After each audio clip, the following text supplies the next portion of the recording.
ಶ್ರೀಗುರುಭ್ಯೋ ನಮಃ. ಹರಿ ಓಂ. ಸೃಷ್ಟಿಸ್ಥಿತ್ಯಪ್ಯಧೇಯ ನಿಯತಿದೃಶಿತಮೋ ಬಂಧಮೋಕ್ಷಾಶ್ಚ ಯಸ್ಮಾತ್ ಅಸ್ಯ ಶ್ರೀ ಬ್ರಹ್ಮರುದ್ರ ಪ್ರಭೃತಿ ಸುರನರದ್ವೇಷ ಶತ್ರಾತ್ಮಕಸ್ಯ ವಿಷ್ಣೋರ್ವ್ಯಸ್ತಾಃ ಸಮಸ್ತಾಃ ಸಕಲಗುಣನಿಧಿಃ ಸರ್ವದೋಷೌ ವ್ಯಪೇತಃ ಪೂರ್ಣಾನಂದಾವ್ಯಯೋ ಯೋ ಗುರುರಪಿ ಪರಮಃ ಚಿಂತಯೇತಂ ಮಹಾಂತಂ ಜನ್ಮಾದ್ಯಸ್ಯ ಯತೋನ್ವಯಾದಿತರತಶ್ಚಾರ್ಥೇಷ್ವಭಿಜ್ಞಸ್ವರಾಟ್ ತೇನೇ ಬ್ರಹ್ಮಹೃದಾಯಾದಿಕವಗೆ ಮುಹ್ಯಂತಿ ಯಂ ಸೂರಯಃ ತೇಜೋ ವಾರಿಮೃದಾಂ ಯಥಾ ವಿನಿಮಯೋ ಯತ್ರ ತ್ರಿಸರ್ಗೋ ಮೃಷಾ ಧಾಮ್ನಾ ಸ್ವೇನ ಸದಾ ನಿರಸ್ತಕುಹಕಂ ಸತ್ಯಂ ಪರಂ ಧೀಮಹಿ ಧರ್ಮಃ ಪ್ರೋಜ್ಜಿತಕೈತವೋತ್ರ ಪರಮಃ ನಿರ್ಮತ್ಸರಣಾಂ ಸತಾಂ ವೇದ್ಯಂ ವಾಸ್ತವಮಂತ್ರವಸ್ತು ಶಿವದಂ ತಾಪತ್ರಯೋನ್ಮೂಲನಂ ಶ್ರೀಮದ್ಭಾಗವತೆ ಮಹಾಮುನಿಕೃತೆ ಕಿಂ ವಾ ಪರೈರೀಶ್ವರಃ ಸತ್ಯೋ ಹೃದ್ಯವರುಧ್ಯತೆ ಪ್ರಕೃತಿಭಿಃ ಶುಶ್ರೂಷುಭಿಸ್ತತ್ಕ್ಷಣಾತ್ ನಿಗಮಕಲ್ಪತರೋರ್ಗಲಿತಂ ಫಲಂ ಶುಕಮುಖಾದಮೃತದ್ರವಸಂಯುತಂ ಪಿಬತ ಭಾಗವತಂ ರಸಮಾಲಯಂ ಮುಹುರಹೋ ರಸಿಕಾ ಭುವಿ ಭಾವುಕಾಃ. ಅಸ್ಮದ್ಗುರುಸಮಾರಂಭಾಂ ಟೀಕಾಕೃತ್ಪಾದಮಧ್ಯಗಾಂ ಶ್ರೀಮದಾಚಾರ್ಯಪರ್ಯಂತಾಂ ವಂದೇ ಗುರುಪರಂಪರಾಂ. ಪೃಥ್ವೀಮಂಡಲಮಧ್ಯಸ್ಥಾಃ ಪೂರ್ಣಬೋಧಮತಾನುಗಾಃ ವೈಷ್ಣವಾ ವಿಷ್ಣುಹೃದಯಾಃ ತಾನ್ ನಮಸ್ಸೇ ಗುರೂನ್ ಮಮ. ಆಪಾದಮೂಲಿಪರ್ಯಂತಂ ಗುರುಣಾಮಾಕೃತಿಂ ಸ್ಮರೇತ್ ತೇನ ವಿಘ್ನಾಃ ಪ್ರಣಶ್ಯಂತಿ ಸಿದ್ಧ್ಯಂತಿ ಚ ಮನೋರಥಾಃ. ಶ್ರೀ ಗುರುಭ್ಯೋ ನಮಃ. ಹರಿ ಓಂ. ಶ್ರೀಮದ್ಭಾಗವತದ ಪ್ರವಚನ ಮಾಲಿಕೆ ಇದು 3ನೇ ಆವೃತ್ತಿ.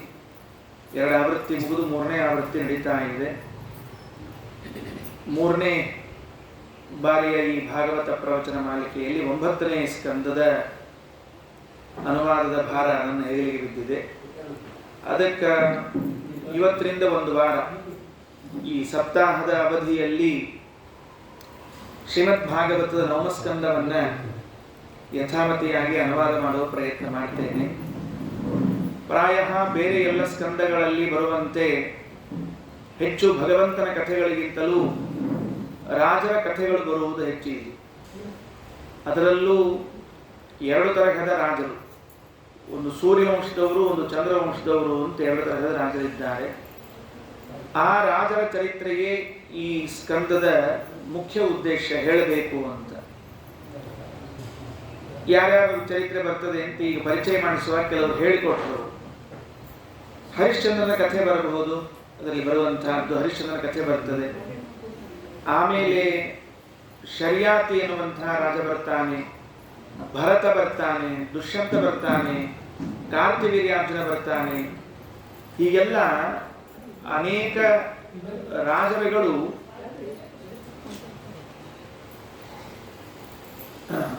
ಕೂತ್ಬಿಡು. ಇನ್ನು ಯಾರು ಬರ್ತಾರೆ ಎಲ್ಲಿ ಬರ್ತಾರೆ ಅಲ್ಲೇ ಕೂಡ್ತಾರೆ, ನಡುವೆ ಎದ್ದು ಹೋಗೋಂಗಿಲ್ಲ. ಅವರು ಎಲ್ಲಿ ಅನ್ಕೊಳ್ತ ಅದು ಕೂಡು, ಮೊದಲು ಬರಬೇಕು, ಇಲ್ಲ ಬಂದ್ರೆ ಕೂಡ್ಬೇಕು. ಅನೇಕ ರಾಜರುಗಳ ಚರಿತ್ರೆಯನ್ನ ನಿರೂಪಣೆ ಮಾಡ್ತಾರೆ. ಕಾರ್ತಿವೀರ್ಯಾರ್ಜುನ ಅಂತ ಒಬ್ಬ ರಾಜ ಬರ್ತಾನೆ. ಬೇರೆ ಎಲ್ಲ ರಾಜರುಗಳು ಇದರಲ್ಲಿ ಹೇಳಲ್ಪಟ್ಟಿದ್ದಾರೆ. ನಾವು ಹೀಗೆ ಭಾಗವತವನ್ನು ಕೇಳ್ತಿರುವಾಗ ಪ್ರತಿ ಬಾರಿಯೂ ಈ ಎಲ್ಲ ರಾಜರ ಕಥೆಗಳನ್ನು ಅಷ್ಟು ಶ್ರದ್ಧೆಯಿಂದ ಕೇಳ್ತೇವೆ. ಏನೋ ಈ ಎಲ್ಲ ರಾಜರು ನಮ್ಮವರೇ ಅಂತನ್ನುವಂತೆ ಶ್ರದ್ಧೆಯಿಂದ ಕೇಳ್ತೇವೆ. ನಾವು ಎಂದೂ ಏನು ಪ್ರಶ್ನೆ ಮಾಡಿಕೊಂಡಿಲ್ಲ ಅಂದರೆ, ನಾವಿರುವುದು ಬ್ರಾಹ್ಮಣರು. ವಂಶವನ್ನು ಕೇಳಬೇಕಾಗಿದ್ರೆ ಬ್ರಾಹ್ಮಣರ ವಂಶವನ್ನು ಕೇಳಬೇಕಾಗಿತ್ತು. ದೇವತೆಗಳಲ್ಲಿ ಅಗ್ನಿ ಬ್ರಾಹ್ಮಣ,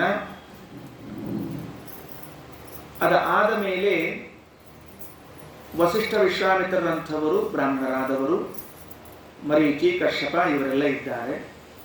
ಈ ಎಲ್ಲ ಬ್ರಾಹ್ಮಣರ ಚರಿತ್ರೆಗಳನ್ನು ಕೇಳುವುದು ಬಿಟ್ಟು ಯಾಕೆ ಈ ಕ್ಷತ್ರಿಯರ ಕಥೆಗಳನ್ನು ಕೇಳಬೇಕು ನಾವೆಲ್ಲ? ನಿಜವಾಗ್ಲೂ ವಿಚಾರ ಮಾಡ್ರಿ. ಇವರಲ್ಲಿ ಯಾರು ನಮ್ಮ ವಂಶಕ್ಕೆ ಸಂಬಂಧಪಟ್ಟವರಲ್ಲ, ನಮಗೆ ಸಂಬಂಧವೇ ಇಲ್ಲದೆ ಇದ್ದವರು. ಬಹಳ ಅಂದ್ರೆ ಏನಂದ್ರೆ ಭಾಳ ಸತ್ಯ ಮಾತಾಡ್ಲಿಕ್ಕೆ ಕೂಡಲೇ ನೀ ಹರಿಶ್ಚಂದ್ರನ ಸಂಬಂಧಿಕೆ ಅಂತ ಇಷ್ಟು ಕೇಳ್ತಿರ್ತೀವಿ ಅಷ್ಟೇ. ಇನ್ನು ಉಳಿದೇನು ಸಂಬಂಧ? ದುಷ್ಯಂತಗೆ ನಮಗೇನು ಸಂಬಂಧ ಬರ್ತದೆ? ಆಮೇಲೆ ಭರತಗೆ ನಮಗೇನು ಸಂಬಂಧ ಬರ್ತದೆ? ಅಂಬರೀಷ ಮಹಾರಾಜನ ಕಥೆಗೂ ನಮಗೇನು ಸಂಬಂಧ ಬರ್ತದೆ? ಹೀಗಿರುವಾಗ ಈ ಯಾವ ರಾಜರ ಚರಿತ್ರೆಗಳೂ ಕೂಡ ವೈಯಕ್ತಿಕವಾಗಿ ನಮಗೇನೂ ಸಂಬಂಧ ಹತ್ತುವುದಿಲ್ಲ. ಅಂದರೆ ನಾವು ಆ ವಂಶದವರೂ ಅಲ್ಲ, ಅಥವಾ ರಾಜರ ಚರಿತ್ರೆಯನ್ನು ತಿಳಿದುಕೊಳ್ಳುವುದರಿಂದ ನಮಗೆ ಆಗುವ ಲಾಭವೂ ಏನಿಲ್ಲ. ಹೀಗಿರುವಾಗ ವೇದವ್ಯಾಸ ದೇವರು ನವಮಸ್ಕಂದದಲ್ಲಿ ಎಲ್ಲ ಕ್ಷತ್ರಿಯರ ಕಥೆಗಳನ್ನು, ರಾಜರ ಕಥೆಗಳನ್ನು ಯಾಕೆ ಹಾಕಿದ್ದಾರೆ ಅಂತ ತಿಳಿಯಬೇಕಾದ ಅಂಶ ಏನು ಅಂದರೆ, ಶ್ರೀಮದಾಚಾರ್ಯರು ತತ್ವಸಂಖ್ಯಾನ ಅಂತ ಒಂದು ಗ್ರಂಥ ಬರೆದಿದ್ದಾರೆ. ನೀವೆಲ್ಲ ಪಾಠಕ್ಕೂ ಹೋಗ್ತಿರ್ತೀರಿ, ಅದರಿಂದ ಗೊತ್ತಿರಲಿ ಅನ್ನೋದಕ್ಕೆ ಅಂಶಗಳನ್ನು ಹೇಳ್ತಿರ್ತೇನೆ. ಅದರಲ್ಲಿ ಮುಕ್ತಿಯೋಗ್ಯರಾಗಿರುವ ಚೇತನರು ಎಷ್ಟು ವಿಧರಾಗಿದ್ದಾರೆ ಅಂತ ತಿಳಿಸಿಕೊಡ್ತಾರೆ. ದೇವ ಋಷಿ ಪಿತೃಪ ನರಾಹ ಇತಿ ಮುಕ್ತಾಸ್ತು ಪಂಚಧ. 5 ತರಹದ ಚೇತನ ವರ್ಗ ಇದೆ. ಇವರು ಮುಕ್ತಿಯೋಗ್ಯರಾದ ಚೇತನರು. ಅದರಲ್ಲಿ ದೇವತೆಗಳು, ಋಷಿಗಳು, ದೇವ ಋಷಿಗಳಾದ ಮೇಲೆ ಪಿತೃಗಳು, ಪ ಅಂದರೆ ಚಕ್ರವರ್ತಿಗಳು, ನರಾಹ ಅಂದರೆ ಮನುಷ್ಯೋತ್ತಮರು. ಇದರಲ್ಲಿ ಪಿತೃಪ ಅಂತ ಹೇಳಿದ್ದೀವಲ್ಲ, ಆ ಪ ಅಂತನ್ನುವ ಕಾಲದಲ್ಲಿ ಚಕ್ರವರ್ತಿಗಳನ್ನೇ ಹೇಳಿದ್ದಾರೆ. ಆ ಚಕ್ರವರ್ತಿಗಳ ಕಥೆಗಳೆಲ್ಲ ಇದರಲ್ಲಿ ಬರುವಂಥದ್ದು. ಹಾಗಾದರೆ ಇದು ಕೇವಲ ರಾಜರ ಕಥೆಯಲ್ಲ, ಮುಕ್ತಿಯೋಗ್ಯರೆನಿಸಿದ 5 ವಿಧವಾದ ಚೇತನರಲ್ಲಿ ಒಬ್ಬರಾದ ಚಕ್ರವರ್ತಿಗಳ ಕಥೆಗಳು. ಇದು ಒಂದು. ಎರಡನೇ ಅಂಶ ಏನು ಅಂತ ಕೇಳಿದ್ರೆ, ಇದರಲ್ಲಿ ಅನೇಕರು ಕರ್ಮಜ ದೇವತೆಗಳು ಅಂತ ಕರೆಸಿಕೊಂಡಿದ್ದಾರೆ. ಇಲ್ಲಿ ಇವತ್ತು ಅವರು ರಾಜರು ಅಂತ ಕರೆಸಿಕೊಂಡಿದ್ರೂ ಕೂಡ ಮೂಲತಃ ಅವರು ಕರ್ಮಜ ದೇವತೆಗಳಾಗಿದ್ದಾರೆ. ಉದಾಹರಣೆಗೆ ಹೇಳುವುದಾದರೆ, ಪ್ರಹ್ಲಾದ ರಾಜರನ್ನ, ಧ್ರುವರಾಜರನ್ನು ನಾವು ಪುರಾಣಗಳಲ್ಲಿ ಕೇಳ್ತಿರ್ತೇವೆ. ನಮಗ ಧ್ರುವರಾಜರು ಉತ್ತಾನಪಾದನ ಮಗನಾಗಿಯೂ ಪ್ರಹ್ಲಾದ ರಾಜರು ಹಿರಣ್ಯಕಶಿಪುವಿನ ಮಗನಾಗಿಯೂ ತಿಳಿದು ಬಂದಿದ್ದಾರೆ. ಆದರೆ ಅವರು ಕರ್ಮಜ ದೇವತೆಗಳು ಅನ್ನುವ ಅಂಶ ನಮಗೆ ಕಣ್ಣಿಗೆ ಬಿದ್ದಿಲ್ಲ. ಕರ್ಮಜ ದೇವತೆಗಳು ಅಂದರೆ ಕರ್ಮಣ ದೇವತ್ವಂ ಸಂಪಾದಿತ. ಹಾಗೆ ಯಾರು ತಾವು ಕರ್ಮ ಮಾಡುವ ಮೂಲಕವಾಗಿ ದೇವತಾ ಪದವಿಯನ್ನು ಸಂಪಾದನೆ ಮಾಡಿದ್ದಾರೋ ಅವರನ್ನ ಕರ್ಮಜ ದೇವತೆಗಳು ಅಂತ ಕರೀತಾರೆ. ಉಳಿದವರನ್ನ ಸ್ವಾಭಾವಿಕವಾಗಿ ದೇವತೆಗಳು, ಅವರು ಜೀವರೇ ದೇವತಾ ಜೀವ ಇರ್ತದೆ ಹಾಗಿರುವಂಥವ್ರು. ಹಾಗಾದರೆ ಇವರು ಕರ್ಮಜ ದೇವತೆಗಳು. ಅದರಲ್ಲಿ ಅಂಬರೀಷ ಇರಬಹುದು, ಕಾರ್ತಿವೀರ್ಯಾರ್ಜುನ ಇರಬಹುದು, ಬೇರೆ ಬೇರೆಯವರು ಇರಬಹುದು, ಅವರೆಲ್ಲರೂ ಕರ್ಮಜ ದೇವತೆಗಳ ಸಾಲಿನಲ್ಲಿ ಬರುವಂಥವ್ರು. ಹಾಗಿರುವಾಗ ಇವರು ಕೇವಲ ರಾಜರುಗಳಾಗಿ ಕ್ಷತ್ರಿಯರಾಗಿ ಬಂದವರಲ್ಲ, ಮುಕ್ತಿಯೋಗ್ಯ ಚೇತನದಲ್ಲಿ ಒಬ್ಬರೆನಿಸಿಕೊಂಡವರು, ಜೊತೆಗೆ ಕರ್ಮಜ ದೇವತೆಗಳಾದವರು. ಅಂಥವರ ಕಥೆಗಳನ್ನು ನಾವು ಕೇಳ್ತಾ ಇದ್ದೇವೆ. ದೇವ ಋಷಿ ಪಿತೃಪ ನರಾಹ ಇತಿ ಮುಕ್ತಾಸ್ತು ಪಂಚಧ. ಇದಾದ ಮೇಲೆ ಮತ್ತೊಂದು ಮಾತನ್ನು ಆಚಾರ್ಯರು ಬೃಹದಾರಣ್ಯಕ ಉಪನಿಷತ್ತಿನ ಭಾಷ್ಯದಲ್ಲಿ ಹೇಳುವಾಗ, ಈ ಏನು ರಾಜರುಗಳೆಲ್ಲ ಇದ್ದಾರೆ, ಚಕ್ರವರ್ತಿಗಳು ಅನ್ನೋರು ಅಥವಾ ರಾಜರುಗಳು ಇದ್ದಾರಲ್ಲ, ಇವರೆಲ್ಲರೂ ಕೂಡ ನಮಗೆ ಸೋತ್ತಮರೆನಿಸಿ ನಮಗೆ ಬಿಂಬಸ್ಥಾನದಲ್ಲಿ ಇದ್ದಾರಂತೆ. ನಾವೆಲ್ಲ ಅವರಿಗೆ ಪ್ರತಿಬಿಂಬರೂ ಆಗಿದ್ದೇವೆ ಅಂತ ಬರೀತಾರೆ. ಅಂದಮೇಲೆ ಈ ರಾಜರುಗಳ ಕಥೆ ಕೇಳೋದು ಅಂದರೆ ನಮಗೆ ಬಿಂಬರಾದವರ ಕಥೆಯನ್ನು ಕೇಳುವುದು ಅಂತ ಅರ್ಥ.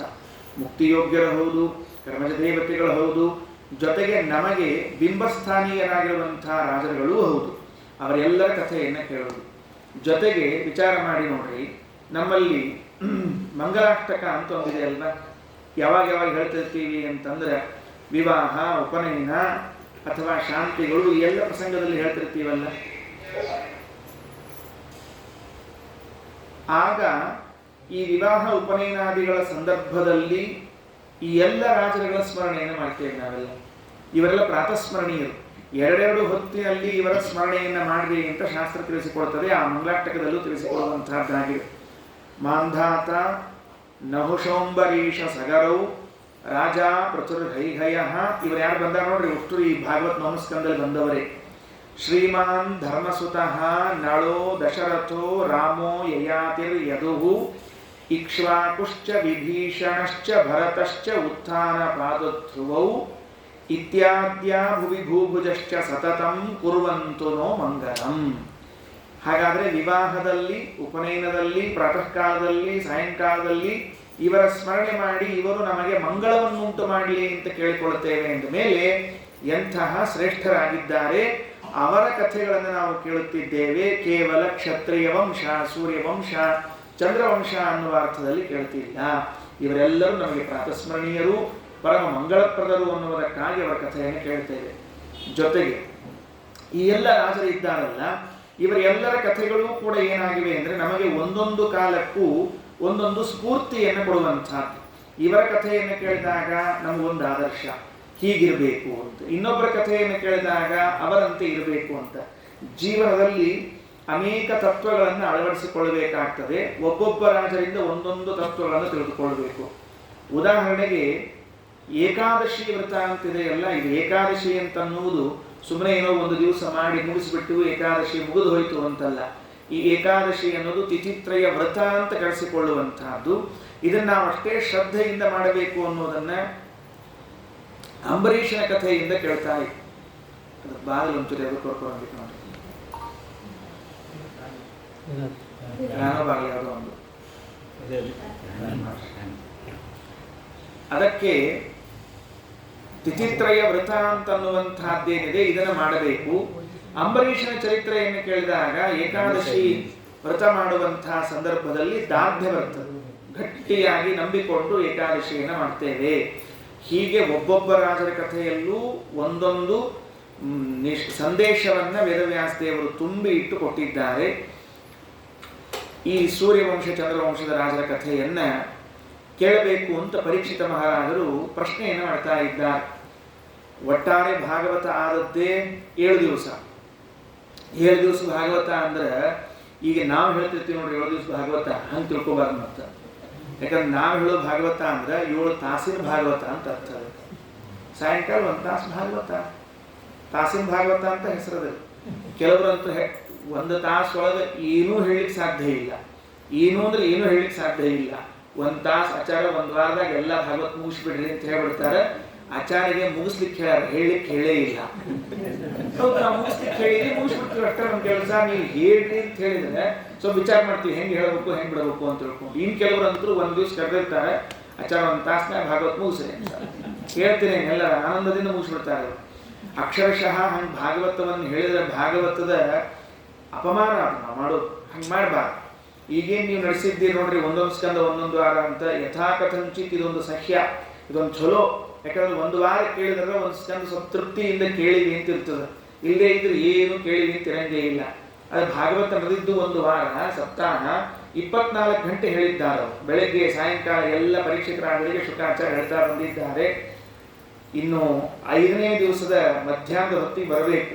4 ರಾತ್ರಿ ಮುಗಿದು 5 ಬೆಳಿಗ್ಗೆ ಹೊರಟಿದೆ, ಆಗ ನಮ್ಮ ಸ್ಕಂದ ಪ್ರಾರಂಭ ಆಗ್ತಾ ಇದೆ. ಯಾಕಂದ್ರೆ 5ನೇ ಸ್ಕಂದ ಬರೋ ಹೊತ್ತಿಗೆ ಮತ್ತೆ 6ನೇ ದಿವಸ ಬರ್ತದೆ, ಈ 10ನೇ ಸ್ಕಂದ ಬರೋ ಹೊತ್ತಿಗೆ 5ನೇ ದಿವಸ ಬರ್ತದೆ, 11, 12ನೇ ಸ್ಕಂದಗಳು 7ನೇ ದಿವಸಕ್ಕೆ ಬಂದು ಮುಕ್ತಾಯ ಆಗಿ ಹೋಗ್ಬಿಡ್ಬೇಕು. ಹಾಗಿರುವಾಗ ಅಷ್ಟು ಹಗಲು ರಾತ್ರಿ ಕೇಳ್ತಾ ಇರುವಾಗ ಒಂದು ಪ್ರಶ್ನೆ ಕೇಳ್ತಾನೋ ಪರೀಕ್ಷಿತ ರಾಜರಂತಾರೆ, ಮನ್ವಂತರಾಣಿ ಸರ್ವಾಣಿ ತ್ವಯೋಕ್ತಾನಿ ಶ್ರುತಾನಿ ಮೇ. ನೀವೆಲ್ಲ ಮನ್ವಂತರಗಳ ಕಥೆಯನ್ನು ಹೇಳ್ತಾ ಬಂದಿದ್ದೀರಿ.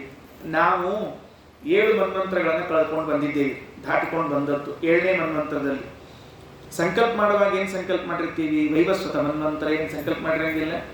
ಇದ್ರ ಹಿಂದೆ 6 ಮನ್ವಂತರ ಆಗಿ ಹೋಗ್ಯಾವ್ರಿ. ಸ್ವಯಂಭುವ, ಸ್ವಾರೋಚಿಷ, ಉತ್ತಮ, ತಾಪಸ, ರೈವತ, ಚಾಕ್ಷುಷ ಅಂತ ಈ 6 ಮನ್ವಂತರಗಳು ಮುಗಿದು 7ನೇ ಮನ್ವಂತರದಲ್ಲಿ ನಾವೆಲ್ಲಿದ್ದೇವೆ? ವೈವಸ್ವತ ಮನ್ವಂತರದಲ್ಲಿದ್ದೇವೆ. ಹಾಗಾದ್ರೆ 6 ಮನ್ವಂತರಗಳಲ್ಲೂ ಭಗವಂತ ಬೇರೆ ಬೇರೆ ರೂಪಗಳನ್ನು ತೆಗೆದುಕೊಂಡು ಅವತಾರ ಮಾಡಿದ್ದಾನೆ. ಸ್ವಯಂಭೂ ಮನ್ವಂತರದಲ್ಲಿ ಭಗವಂತ ಯಜ್ಞನಾಮಕನಾಗಿ ಅವತಾರ ಮಾಡಿ ಬಂದಿದ್ದಾನೆ. ಸ್ವಾರೋಕ್ಷದಲ್ಲಿ ಮತ್ತೊಂದು ರೂಪದಿಂದ, ಹೀಗೆ ಒಂದೊಂದು ರೂಪಗಳಲ್ಲಿ ಬಂದಾಗ 4ನೇ ಮನ್ವಂತರದ ಮನುವೇ ಅವನಾಗಿದ್ದಾನೆ. ತಾಪಸ ಮನು ಅಂತ ಅವನು ಕರೆಸಿಕೊಂಡಿದ್ದಾನೆ. ಅಜಿತನಾಮಕನಾಗಿ ಬಂದಿದ್ದಾನೆ ಭಗವಂತ ಬೇರೆ ಮನ್ವಂತರಗಳಲ್ಲಿ. ಈ ಸಪ್ತಮ ಮನ್ವಂತರ ಏನಿದೆಯಲ್ಲ, ಇದು 7ನೇದು. ಇಲ್ಲಿ ವೈವಸ್ವತ ಮನ್ವಂತರದಲ್ಲಿ ಭಗವಂತ ಅನೇಕ ರೂಪಗಳನ್ನು ತೆಗೆದುಕೊಂಡು ಬಂದಿದ್ದಾನೆ. ಅದರಲ್ಲಿ ರಾಮ ಕೃಷ್ಣ ಅಂತ ಅನ್ನುವುದೇನಿದೆಯಲ್ಲ, ಇದು ಬಹಳ ಪ್ರಸಿದ್ಧವಾಗಿರುವಂತಹ ಅವೇ ರೂಪಗಳು ಅಂತೇನಿಲ್ಲ. ಚಂದ್ರವಂಶದಲ್ಲಿ ಪರಶುರಾಮನಾಗಿಯೂ ಭಗವಂತ ಅವತಾರ ಮಾಡಿದ್ದಾನೆ. ಚಂದ್ರವಂಶದಲ್ಲಿ ಭಗವಂತ ಧನ್ವಂತರಿ ಎನ್ನುವ ಅವತಾರ ಮಾಡಿದ್ದಾನೆ. ಧನ್ವಂತರಿ ರೂಪ ಚಂದ್ರವಂಶದಲ್ಲಿ ಅವತಾರ ಮಾಡಿದ್ದು, ಪರಶುರಾಮದಲ್ಲಿ ಚಂದ್ರವಂಶದಲ್ಲಿ ಅವತಾರ ಮಾಡಿದ್ದು, ಕೃಷ್ಣ ಚಂದ್ರವಂಶದಲ್ಲಿ ಅವತಾರ ಮಾಡಿದ್ದು, ರಾಮ ಮಾತ್ರ ಸೂರ್ಯವಂಶದಲ್ಲಿ ಅವತಾರ ಮಾಡಿ ಬಂದಿದ್ದಾನೆ. ಹೀಗೆ ಒಂದೊಂದು ವಂಶಗಳಲ್ಲಿ 3, 4 ರೂಪಗಳಿಂದ ಬಂದಿದ್ದಾನೆ. ಹಾಗಾದ್ರೆ ಪರೀಕ್ಷಿತರಾದರಂತಾರೆ, ಮನ್ವಂತರಾಣಿ ಸರ್ವಾಣಿ ತ್ವಯೋಕ್ತಾನಿ ಶ್ರುತಾನಿ ಮೇ ವೀರ್ಯಾಣ್ಯನಂತ ವೀರ್ಯಸ್ಯ ಹರೇಸ್ತತ್ರ ಗತಾನಿ ಚ. ಅವನ್ನೆಲ್ಲ ಹೇಳಿದ್ರಿ, ಅವ ಏನೇನು ಮಾಡಿದ್ದಾನೆ ಅಂತ ಹೇಳಿದ್ರಿ. ಈಗ ನಮಗೇನು ಬೇಕಾಗಿದೆ ಅಂದರೆ ಯೋಸೌ ಸತ್ಯವೃತೋ ನಾಮ ರಾಜಋಷಿ ದ್ರವಿಡೇಶ್ವರ. ಹಿಂದಿನ ಅಷ್ಟಮ ಸ್ಕಂದದ ಕೊನೆಯಲ್ಲಿ ಒಂದು ಕಥೆ ಬಂದಿದೆ, ನೀವು ಕೇಳಿದ್ದೀರಿ. ಹಿಂದಿನ ತಿಂಗಳಲ್ಲಿ ಆಚಾರ್ಯ ಅಷ್ಟಮ ಸ್ಕಂದ ಹೇಳಿ ಮುಗಿಸ್ಯಾರ. ಕೇಳಿದ್ರು ಮತ್ತೆ ಕೇಳಿದ್ದೀರಾ? ಚಲ ಅದು ನೀವು ಕೇಳಿದ್ದೀರಿ ಅಂತ ಅಂದಮೇಲೆ ಏನು ಕೇಳಿಲ್ಲ ಅಂತ ಹೇಳಿ ಬರ್ತದೆ ನಮಗೆ. ಹಿಂಗಿರ್ತದ್ರಿ ಯಾವಾಗಲೂ ಸಿಗಿಸೋದು ಒಂದು ಹೆಂಗಿರ್ತದೆ ಕೇಳಿದ್ರು. ಹ್ಞೂ ಬರ್ರಿ ಹೇಳ್ಕೊಂಬರ್ರಿ ಅಂತ ಹೇಳಿ. ಏನಾಯಿತು ಅಂದರೆ ಅಲ್ಲಿ ಮತ್ಸ್ಯಾವತಾರದ ಕಥೆ ಬರ್ತದೆ. ಮತ್ಸ್ಯಾವತಾರದ ಕಥೆ ಬರ್ತದಲ್ಲ, ಈ ಮತ್ಸ್ಯಾವತಾರದ ಕಥೆ ಎದಕ್ಕೆ ಬಂತು ಅಂತ ಕೇಳಿದ್ರೆ ಮನ್ವಂತರ ಪ್ರಳಯ ಆಗ್ಲಿಕ್ಕೆ ಬಂದಿತ್ತಂತೆ. ಮನ್ವಂತರದ ಪ್ರಳಯ. ಆ ಮನ್ವಂತರದ ಪ್ರಳಯ ಆಗುವಾಗ ಕೊನೆಯಲ್ಲಿ ಬಂದವನು ಸತ್ಯವ್ರತ ಅಂತ ಒಬ್ಬ ರಾಜ. ಆ ಸತ್ಯವ್ರತ ಮಹಾರಾಜನಿಗೆ ಭಗವಂತ ಮತ್ಸ್ಯನಾಮಕನಾಗಿ ಕಾಣಿಸಿಕೊಂಡು, ನೋಡು ಸತ್ಯವ್ರತ, ಇನ್ನು 1 ವಾರ ಮಾತ್ರ ಇದಕ್ಕೆ ಅವಕಾಶ ಇರೋದು ಪ್ರಳಯ ಬರಲಿಕ್ಕೆ. ಆವಾಗ 3 ಲೋಕಗಳಿಗೆ ಪ್ರಳಯ ಆಗ್ತದೆ. ಭೂಹು ಭುವಃ ಸ್ವಹ ಎಂದು 3 ಪ್ರಳಯ ಅಷ್ಟೇ, ಎಲ್ಲ ಪ್ರಳಯ ಆಗೋದಿಲ್ಲ. ಪ್ರಳಯ ಅಂದಾಗೆಲ್ಲ ನಮ್ಗೆ ತಲೆಯಾಗ ಏನು ಬರ್ತಿರ್ತದೋ ಅಷ್ಟೂ ಹೋಗ್ತದ ಅಂತ. ಹಾಗೆ ಎಂದೂ ಅಷ್ಟು ಹೋಗುವುದಿಲ್ಲ ಮುಸುರ್ಲೆ. ಬ್ರಹ್ಮದೇವ್ರದ್ದು 100 ವರ್ಷ ಆಗೋ ತನಕ ಎಲ್ಲ ಪೂರ್ಣ ನಾಶ ಆಗುವುದಿಲ್ಲ, ಸರ್ವನಾಶ ಇಲ್ಲ. ಅವ್ರು ಬ್ರಹ್ಮದೇವ್ರ 100 ವರ್ಷ ಆಗಬೇಕು. ಈಗ ಬ್ರಹ್ಮದೇವರಿಗೆ 50 ವರ್ಷ ಆಗ್ಯಾವ್ರು. ಇನ್ನೂ ಬ್ರಹ್ಮದೇವ್ರಿಗೆ 50 ವರ್ಷ ಆಗಬೇಕಾಗ್ಯದ. ಮಧ್ಯದಲ್ಲಿ ಏನೇ ಪ್ರಳಯಗಳು ಬಂದರೂ ಕೂಡ ಸಣ್ಣ ಸಣ್ಣ ಪ್ರಳಯಗಳೇ ಹೊರತಾಗಿ ದೊಡ್ಡ ದೊಡ್ಡ ಪ್ರಳಯಗಳು ಅಲ್ವೇ ಅಲ್ಲ. 1 ಲೋಕ ಹೋಗ್ಬಹುದು, 2 ಹೋಗ್ಬಹುದು, 3 ಹೋಗ್ಬಹುದು, ಇಷ್ಟೇ. ಮುಂದೆ ಯಾವ್ದು ಲೋಕಗಳು ಹೋಗೋದಿಲ್ಲ. ಎಲ್ಲ ಲೋಕಗಳು ಹಾಗೆ ಇರ್ತದೆ. ದಿನ ಪ್ರಳಯ ಅಂತ ಇರ್ತದೆ, ಮನ್ವಂತರ ಪ್ರಳಯ ಅಂತ ಇರ್ತದೆ, ಯುಗ ಪ್ರಳಯ ಅಂತ ಇರ್ತದೆ. ಒಂದು ಯುಗ ಮುಗಿದ್ಕೊಂಡು ಒಂದು ಪ್ರಳಯಪ್ಪ, ಕೃತಯುಗ ಮುಗಿದ್ಕೊಂಡು ಒಂದು ಪ್ರಳಯ, ಸಣ್ಣ ಪ್ರಳಯ. ಈಗ ದ್ವಾಪರ ಯುಗ ಮುಗಿದ ಕೂಡಲೇ ಒಂದು ಪ್ರಳಯ ಆಗಿದೆ. ಅದಕ್ಕೇನೆ ಎಷ್ಟೋ ಜನ ದ್ವಾಪರದಲ್ಲಿ ಇದ್ದವರೆಲ್ಲ ಹೋಗಿ ಅದು ಕೊನೆ ಆಯ್ತಲ್ಲ. ಮತ್ತೆ ಮಹಾಭಾರತ ಯುದ್ಧಕ್ಕೆ ಕಲಿಯುಗ ಪ್ರಾರಂಭ ಆಗುವಾಗ ಎಲ್ಲ ಹೋಗ್ಬಿಟ್ರು ಅವರು. ದ್ವಾಪರದಲ್ಲಿ ಇರಬೇಕಾದವರಷ್ಟು ಹೋಗಿ ಮುಂದೆ ಕಲಿಯುಗಕ್ಕೆ ಬೇಕಾದವರಷ್ಟೇ ಬಂದಿದ್ದಾರೆ. ಹಾಗೆ ಅವು ಒಂದೊಂದು ಸಣ್ಣ ಸಣ್ಣ ಪ್ರಳಯಗಳಿಗೆ ಆ ಮನ್ವಂತರ ಪ್ರಳಯ ಆಗುವಾಗ ಇದ್ದಲ್ಲ, ದೇವರು ಮತ್ತೆ ಮತ್ಸ್ಯನಾಮಕನಾಗಿ ಬಂದ, ಅವನಿಗೆ ಉಪದೇಶವನ್ನು ಮಾಡಿದ್ದಾನೆ. ಅವನೇ ಈ ಮನ್ವಂತರಕ್ಕೆ ಅಧಿಪತಿ ಅಂತ ಕರೆಸಿಕೊಳ್ತಾ ಇದ್ದಾನೆ. ಅವನಿಗೆ ಸತ್ಯವ್ರತ ಮಹಾರಾಜ ಇದ್ದಲ್ಲ, ಅವನೇ ಇವತ್ತಿನ ವೈವಸ್ವತ ಮನು ಅಂತ ಕರೆಸಿಕೊಂಡಿದ್ದಾನೆ. ಬೇರೆ ಯಾರೂ ಅಲ್ಲ. ಹಿಂದಿನ ಕೊನೆಯ ರಾಜ, ಮನ್ವಂತರದ ಕೊನೆಯ ರಾಜ, ಈ ಮನ್ವಂತರದ ಮೊದಲನೇ ರಾಜ. ಹಾಗೆ ಅದು ಕೊನೆಯ ಅಲ್ಲೇ ಅಧಿಕಾರ ವಹಿಸಿಕೊಂಡವನು ಬಿಟ್ಟ ಮೇಲೆ ಮುಂದಿನದಕ್ಕೆ ಬರ್ತಕ್ಕಂಥದ್ದು ಅವನು ಬಂದಿದ್ದಾನೆ. ಹಾಗಾದರೆ ಅವನ ಮನೆಯಲ್ಲಿ ಯಾರ್ಯಾರು ಮಕ್ಕಳಾದರೂ ಮೊಮ್ಮಕ್ಕಳಾದರೂ ಹೇಳ್ರಿ ಅಂತ ಕೇಳ್ತಿದ್ದಾನೆ. ಈ ವೈವಸ್ವತ ಮನುವಿನ ವಂಶವೊಂದು ಎಲ್ಲ ರಾಜರು ಕೂಡ ಎಂಥವರಿದ್ದಾರೆ ಅಂದರೆ ಭಾರಿ ಭಾರಿ ಸಮರ್ಥರಿದ್ದಾರೆ. ಸಣ್ಣ ಪುಟ್ಟವರು ಯಾರು ಇಲ್ಲೇ ಇಲ್ಲ, ಭಾರಿ ಸಮರ್ಥರು ಎಲ್ಲರೂ ಕೂಡ. ಅದಕ್ಕೆ ಆ ರಾಜರುಗಳ ಕಥೆಯನ್ನು ಹೇಳ್ರಿ ಅಂತ ಶುಕಾಚಾರ್ಯ ಅಂದರು. ಅವ್ರನ್ನ ತಗೊಂಡು ನೀನೇನು ಮಾಡ್ತೀನಿ ಅಂತ ಕೇಳಿದ್ರು. ಅವರ ನೀನೇನು ಸಂಬಂಧ? ಯಾಕೆ ಅಂದರೆ ಅಲ್ಲಿ ಮೂಲ ಪುರುಷ ಇದ್ದಾರೆ ನೋಡ್ರಿ, ಅದರಿಂದಲೇ ನಾವೆಲ್ಲ ಬಂದದ್ದು. ಪರೀಕ್ಷಿತನವರೆಗೂ ವಂಶ ಬೆಳ್ಕೊಂಡು ಬಂದದ್ದು, ಹಂಗೆ ಬೆಳ್ಕೊಂಡು ಬಂದದ್ದು. ಹಾಗಾಗಿ ಸೂರ್ಯವಂಶ, ಚಂದ್ರವಂಶ, ಈ ರಾಜರುಗಳ ಕಥೆಯನ್ನು ಕೇಳ್ತಾ ಇದ್ರೆ ನಮ್ಮ ಹಿರಿಯರ ಕಥೆಗಳನ್ನು ಕೇಳಿದಂತೆ ಈ ಸಾಲಾಗಿ ಬರುವಂತಹ ವಂಶದಲ್ಲಿ ರಾಜರು ಯಾರಿದ್ದಾರೋ ಅವರೆಲ್ಲ ಕಥೆಯನ್ನು ಹೇಳ್ರಿ ಅಂತ ಕೇಳ್ತಾ ಇದ್ದಾರೆ. ತೇಷಾಂ ವಂಶಂ ಪೃಥಕ್ ಬ್ರಹ್ಮನ್ ವಂಶಾನು ಚರಿತಾನಿ ಚ ಕೀರ್ತಯಸ್ವ ಮಹಾಭಾಗ ನಿತ್ಯಂ ಶುಶ್ರೂಷತಾಂ ವಿನಃ. ಏ ಭೂತ ಏ ಭವಿಷ್ಯಶ್ಚ, ಹಿಂದಾಗೋದವರು ಮುಂದೆ ಬರೋರಂಥವ್ರು ಎಲ್ಲರ ಕಥೆಯನ್ನು ಹೇಳ್ರಿ ಅಂತ ಹೇಳಿದಾಗ ಬಹಳ ಸಂತೋಷದಿಂದ ಶ್ರೂಯತಾ ಮಾನವೋ ವಂಶಃ ಸಂಕ್ಷೇಪೇಣ ಪರಂತಪ. ನೋಡು ಪರೀಕ್ಷಿತ, ನೀನು ಕೇಳಿ ಅಂತ ತಿಳ್ಕೊಂಡು ಹೇಳಿರ್ತೀನಿ, ಆದರೆ ಸಂಕ್ಷೇಪದಲ್ಲಿ ಹೇಳ್ತೀನಿ, ವಿಸ್ತಾರವಾಗಿ ಹೇಳಲಿಕ್ಕೆ ಆಗೋದಿಲ್ಲ. ಕಾರಣ ಏನು ಅಂದರೆ ವರ್ಷ ಶತೈರಪಿ 100 ವರ್ಷಗಳು ನಿರಂತರವಾಗಿ ಹೇಳಿದ್ರು ಈ ಸೂರ್ಯವಂಶದಲ್ಲಿ ಬಂದವರ, ಚಂದ್ರವಂಶದಲ್ಲಿ ಬಂದವರ ಕಥೆಗಳನ್ನು ಹೇಳಿ ಮುಗಿಸ್ಲಿಕ್ಕೆ ಆಗೋದಿಲ್ಲ. ಅಷ್ಟು ಪರಿ ರಾಜರಾಗೋಗಿದ್ದಾರೆ. ಅದಕ್ಕೆ ಆಗೋದಿಲ್ಲ. ಒಂದು ಪರಂಪರೆಯನ್ನು ಹೇಳ್ತೀನಿ, ಒಂದು ಕ್ರಮವನ್ನು ಹೇಳ್ತೀನಿ, ಕೇಳು ಅಂತ ಶುರು ಮಾಡ್ತಾರೆ. ಯಾವಾಗಲೂ ಎಲ್ಲ ವಂಶಕ್ಕೂ ಮೂಲ ಪುರುಷ ನಮ್ಮ ಸ್ವಾಮಿಯಾದ ನಾರಾಯಣ. ಈ ಸ್ವಾಮಿ ನಾರಾಯಣನಿಂದ 2 ವಂಶಗಳು ಬೆಳ್ಕೊಂಡು ಬಂದದ್ದು, ಸೂರ್ಯ ಹಾಗೂ ಚಂದ್ರಗಳು. 2ರ ಕ್ರಮವನ್ನು ಹೇಳಿರ್ತೀನಿ. ಎಷ್ಟು ಮಂದಿ ನೆನಪಿಟ್ಟುಕೊಳ್ತೀನಿ? ನೆನಪಿಟ್ಟುಕೊಳ್ರಿ. ನೆನಪಿಟ್ಟುಕೊಳ್ಳದೆ ಇದ್ದವ್ರಿಗೆ ಪ್ರಶ್ನೆ ಕೇಳ್ತೀನಿ. ಆಮೇಲೆ ನಾನು ನೆನಪಿಟ್ಟುಕೊಂಡವ್ರಿಗೆ ಕೇಳ್ಬೇಕು, ನೆನಪಿಲ್ಲದೆ ಇದ್ದವ್ರಿಗೆ ಕೇಳ್ಬೇಕು. ಹಂಗೆ ಭಾಳ ಮಂದಿ ನೆನಪಿಟ್ಟುಕೊಂಡಿರ್ತಾರೆ ಬಿಡ್ರಿ. ಏನು ಪರಮಾತ್ಮನಿಗೆ ಪುತ್ರನಾಗಿ ಚತುರ್ಮುಖ ಬ್ರಹ್ಮದೇವರು, ಚತುರ್ಮುಖ ಬ್ರಹ್ಮದೇವರಿಗೆ ಮಗನಾಗಿ ಮರೀಚಿ ಋಷಿಗಳು, ಮರೀಚಿ ಋಷಿಗಳಿಗೆ ಮಕ್ಕಳಾಗಿ ಕಶ್ಯಪರು, ಕಶ್ಯಪರಿಗೆ ಮಗನಾಗಿ ಸೂರ್ಯ, ಸೂರ್ಯನ ಮಗನಾಗಿ ವೈವಸ್ವತ ಮನು. ಆ ವೈವಸ್ವತ ಮನುವಿನಿಂದ ಮುಂದೆ ಇಕ್ಷ್ವಾಕು, ಮೃಗ, ಶರ್ಯಾತಿ, ದಿಷ್ಟ, ದುಷ್ಟ, ಕರುಷ, ನರಿಷ್ಯಂತ, ನಾಭಾಗ, ನಭ, ವಿಭು ಅಂತ 10 ಜನ ಮಕ್ಕಳು. ಇದಕ್ಕಿಂತ ಮೊದಲೊಬ್ಬ ಹುಟ್ಟಿರ್ತಾನೆ, ಅವನ ಹೆಸರು ಸುದ್ಯುಮ್ನ, ಇಳ ಅಂತ ಕರೀತಾ ಇದ್ದಾರೆ. ಅವನ ಚರಿತ್ರೆಯನ್ನೇ ಇವತ್ತು ಕೇಳ್ತೀವಿ. ಸರಿ, ಒಂದು ಪರಂಪರೆ ನೆನಪಿಟ್ಟುಕೊಳ್ತೀರಾ? ಹೆಂಗೆ ನೆನಪಿಟ್ಕೊಳ್ತೀರಿ ಹೇಳೋಣ ಅಂತ. ಪರಮಾತ್ಮ, ಚತುರ್ಮುಖ, ಮರೀಚಿ, ಇವರಿಬ್ಬರು ಬಿಟ್ಬಿಡ್ರೆ ಅವ್ರು ಎಲ್ಲೂ ಹೋಗೋದಿಲ್ಲ, ಯಾವಾಗಲೂ ಇರ್ತಾರೆ ಅವರು. ಎಲ್ಲ ಕಾರ್ಯಕ್ರಮಕ್ಕೂ ಮೊದಲು ಬಂದು ಚಾಪಿ ಹಾಸೋರು ಹೋಗಲು ತೆಗೆದು ಹೋಗೋರು ಅಂತ ಇರ್ತಾರಲ್ಲ ಫಿಕ್ಸ್ ಅವ್ರು ಯಾವಾಗಲೂ. ಅದಕ್ಕೆ ನಮ್ಮ ಪರಮಾತ್ಮ ಬ್ರಹ್ಮದೇವರಿಬ್ಬರು ಎಲ್ಲ ಅಂಶಕ್ಕೆ ಇದ್ದವರು. ಭಗವಂತ ಬ್ರಹ್ಮದೇವರು, ಅದಾದ್ಮೇಲೆ ಮರೀಚಿ ಋಷಿಗಳು ಬ್ರಹ್ಮದೇವರ ಮಾನಸ ಪುತ್ರರು. ಮರೀಚಿ ಸರಸ್ವತಿಯ ಸಹಾಯವಿಲ್ಲದೆ ಇವರನ್ನು ಪಡೆದದ್ದು. 9-10 ಜನ ಮಕ್ಕಳಿದ್ದಾರೆ ಇವರು ಮರೀಚಿ ಋಷಿಗಳಿಗೆ ಮಕ್ಕಳಾಗಿ ಕಶ್ಯಪರು. ಮರೀಚಿ ಋಷಿಯ ಹೆಂಡತಿ ಇದ್ದಾರಲ್ಲ ಅವರು ಕಪಿಲ ನಾಮಕ ಪರಮಾತ್ಮನ ಅಕ್ಕ. ಕಪಿಲನ ಅಕ್ಕನನ್ನ ಮರೀಚಿಗೆ ಕೊಟ್ಟಿದ್ದಾರೆ. ಆ ಕಪಿಲನ ಅಕ್ಕನಲ್ಲಿ ಹುಟ್ಟಿ ಬಂದವರು ಕಶ್ಯಪರು. ಗೊತ್ತಾಯ್ತಿಲ್ಲ ಯಾರ್ಯಾರಿಗೆ ಹೆಂಗೆ ಸಂಬಂಧ ಇರ್ತದೆ ಅಂತ ತಿಳ್ಕೊಂಡು ಹೇಳಿ. ಆ ಕಶ್ಯಪರು ದಕ್ಷ ಪ್ರಜಾಪತಿಯ ಮಗಳಾದ ಅದಿತಿ ದೇವಿಯನ್ನ ಮಾಡಿಕೊಂಡಾಗ ಹುಟ್ಟಿ ಬಂದವನೇ ಸೂರ್ಯ. ಅವಂಗ ಮಾರ್ತಾಂಡ ಅಂತ ಹೆಸರು. ಅದಿತಿ ದೇವಿ ಗರ್ಭಿಣಿ ಇದ್ಲಂತೆ, ಸೂರ್ಯನ ಹೊಟ್ಟೆ ಇಟ್ಕೊಂಡಿದ್ಲು. ಇರುವಾಗ ಏನು ಬುದ್ಧಿ ಬಂತೋ ಏನೋ ಗೊತ್ತಿಲ್ಲ, ಅಷ್ಟು ವ್ರತ ನಿಯಮ ಉಪವಾಸ ವನವಾಸ ಎಲ್ಲ ಮಾಡ್ಲಿಕ್ಕೆ ಶುರು ಮಾಡಿಬಿಟ್ಲಂತ. ಎಷ್ಟು ಪರಿಯಿಂದ ಅಂದ್ರೆ ಕೆಲವರು ಹುಡುಕಿ ಮಾಡ್ತಿರ್ತಾವ ವೃತ್ತಗಳನ್ನೆಲ್ಲ. ಯಾವುದು ಮಾಡ್ಲಿಕ್ಕೆ ಬರ್ತಿರಂಗಿಲ್ಲ, ಅವ್ನು ಹುಡುಕಿ ಮಾಡೋದು ಅಂತ ಇರಂಗಿಲ್ಲ. ಹಂಗೆ ಹುಡುಕಿ ಮಾಡ್ಲಿಕ್ಕೆ ಎಲ್ಲ ವ್ರತಗಳನ್ನ ಸೊರಗಿದ್ಲು. ಸಾಮಾನ್ಯವಾಗಿ ಗರ್ಭಿಣಿ ಸ್ತ್ರೀಯರು ಆರೋಗ್ಯದಿಂದ ಇರಬೇಕು, ಚೆನ್ನಾಗಿ ಊಟ ಮಾಡಬೇಕು ಅಂತ ನಿಯಮ. ಈಗ ವ್ರತ ನಿಯಮ ಮಾಡಿ ತೆಳ್ಳಗಾದ ಕೂಡಲೇ ಗಂಡ ಬೈದಂತ, ಆ ಒಳಗಿದ್ದು ಪಿಂಡನ್ ಕೊಂದಗಿಂದಿ ಎಲ್ಲರ ನೀನು ಅಂತ ಅದೇ ಹೆಸರು ಬಿತ್ತ ಆ ಹುಡುಗ. ಏನು ಮಾರ್ತಾಂಡ ಅಂತ ಕರೆದ್ರು. ಮಾರಯತಿ ಅಂಡಮಿತಿ ಮಾರ್ತಾಂಡ. ಸೂರ್ಯನಿಗೆ ಏನು ಹೆಸರು? ಮಾರ್ತಾಂಡ ಅಂತ ಹೆಸರು. ಯಾಕೆ? ಮಾರಯತಿ ಅಂಡ, ನೀಗ ಉಪವಾಸ ಮಾಡಿ ಕೊಂದಗಿಂದಿ ಕೂಸಿನೆಲ್ಲರ ಅಂತ ಅಪ್ಪನ್ನಂತ. ಅವಾಗ ನಾಮಕರಣ ಆಗೋಗ್ಬಿಡ್ತದೆ, ನಾಮಕರಣ ಖರ್ಚು ಉಳಿತು ಆಯ್ತಾ. ಹಿಂಗಾಗಿ ಮಾರ್ತಾಂಡ ಅಂತ ಹೆಸರಾಯ್ತು. ಆ ಮಾರ್ತಾಂಡ ಅಂದ್ರೆ ಸೂರ್ಯ. ಸೂರ್ಯನಿಗೆ ವಿವಸ್ವಾನ್ ಅಂತ ಮತ್ತೊಂದು ಹೆಸರು. ಸೂರ್ಯನಿಗೆ ಹೆಸರು ವಿವಸ್ವಾನ್. ಯಾಕೆ ಸೂರ್ಯನಿಗೆ ವಿವಸ್ವಾನ್ ಅಂತ ಕರೀತಾರೆ ಅಂದ್ರೆ ಸಂಸ್ಕೃತದಲ್ಲಿ ಕಿರಣಗಳಿವೆ ಅಲ್ಲ, ಈ ಕಿರಣಗಳಿಗೆ ವಿವ ಅಂತ ಕರೀತಾರೆ. ವಿವ ಅಂದ್ರೆ ಕಿರಣಗಳು, ಸೂರ್ಯನಿಂದ ಹೊರಬರುವ ಕಿರಣಗಳು. ಸ್ವಾನ್ ಅನ್ನೋ ಪ್ರತ್ಯಯ ಇದೆಯಲ್ಲ, ಇದು ಉಳ್ಳವನು ಅನ್ನೋ ಅರ್ಥ ಹೇಳ್ತದೆ. ವಿವಸ್ವಾನ್ ಅನ್ನೋ ಶಬ್ದಕ್ಕೆ ಕಿರಣಗಳು ಉಳ್ಳವನು ಅಂತ ಅರ್ಥ. ಈಗ ತೇಜಸ್ವಿನ್ ಅಂತ ಕರಿತೀರೋ ಇಲ್ಲೋ? ತೇಜಸ್ವಿ ಅಂದ್ರೆ ತೇಜಸ್ಸು ಉಳ್ಳವನು.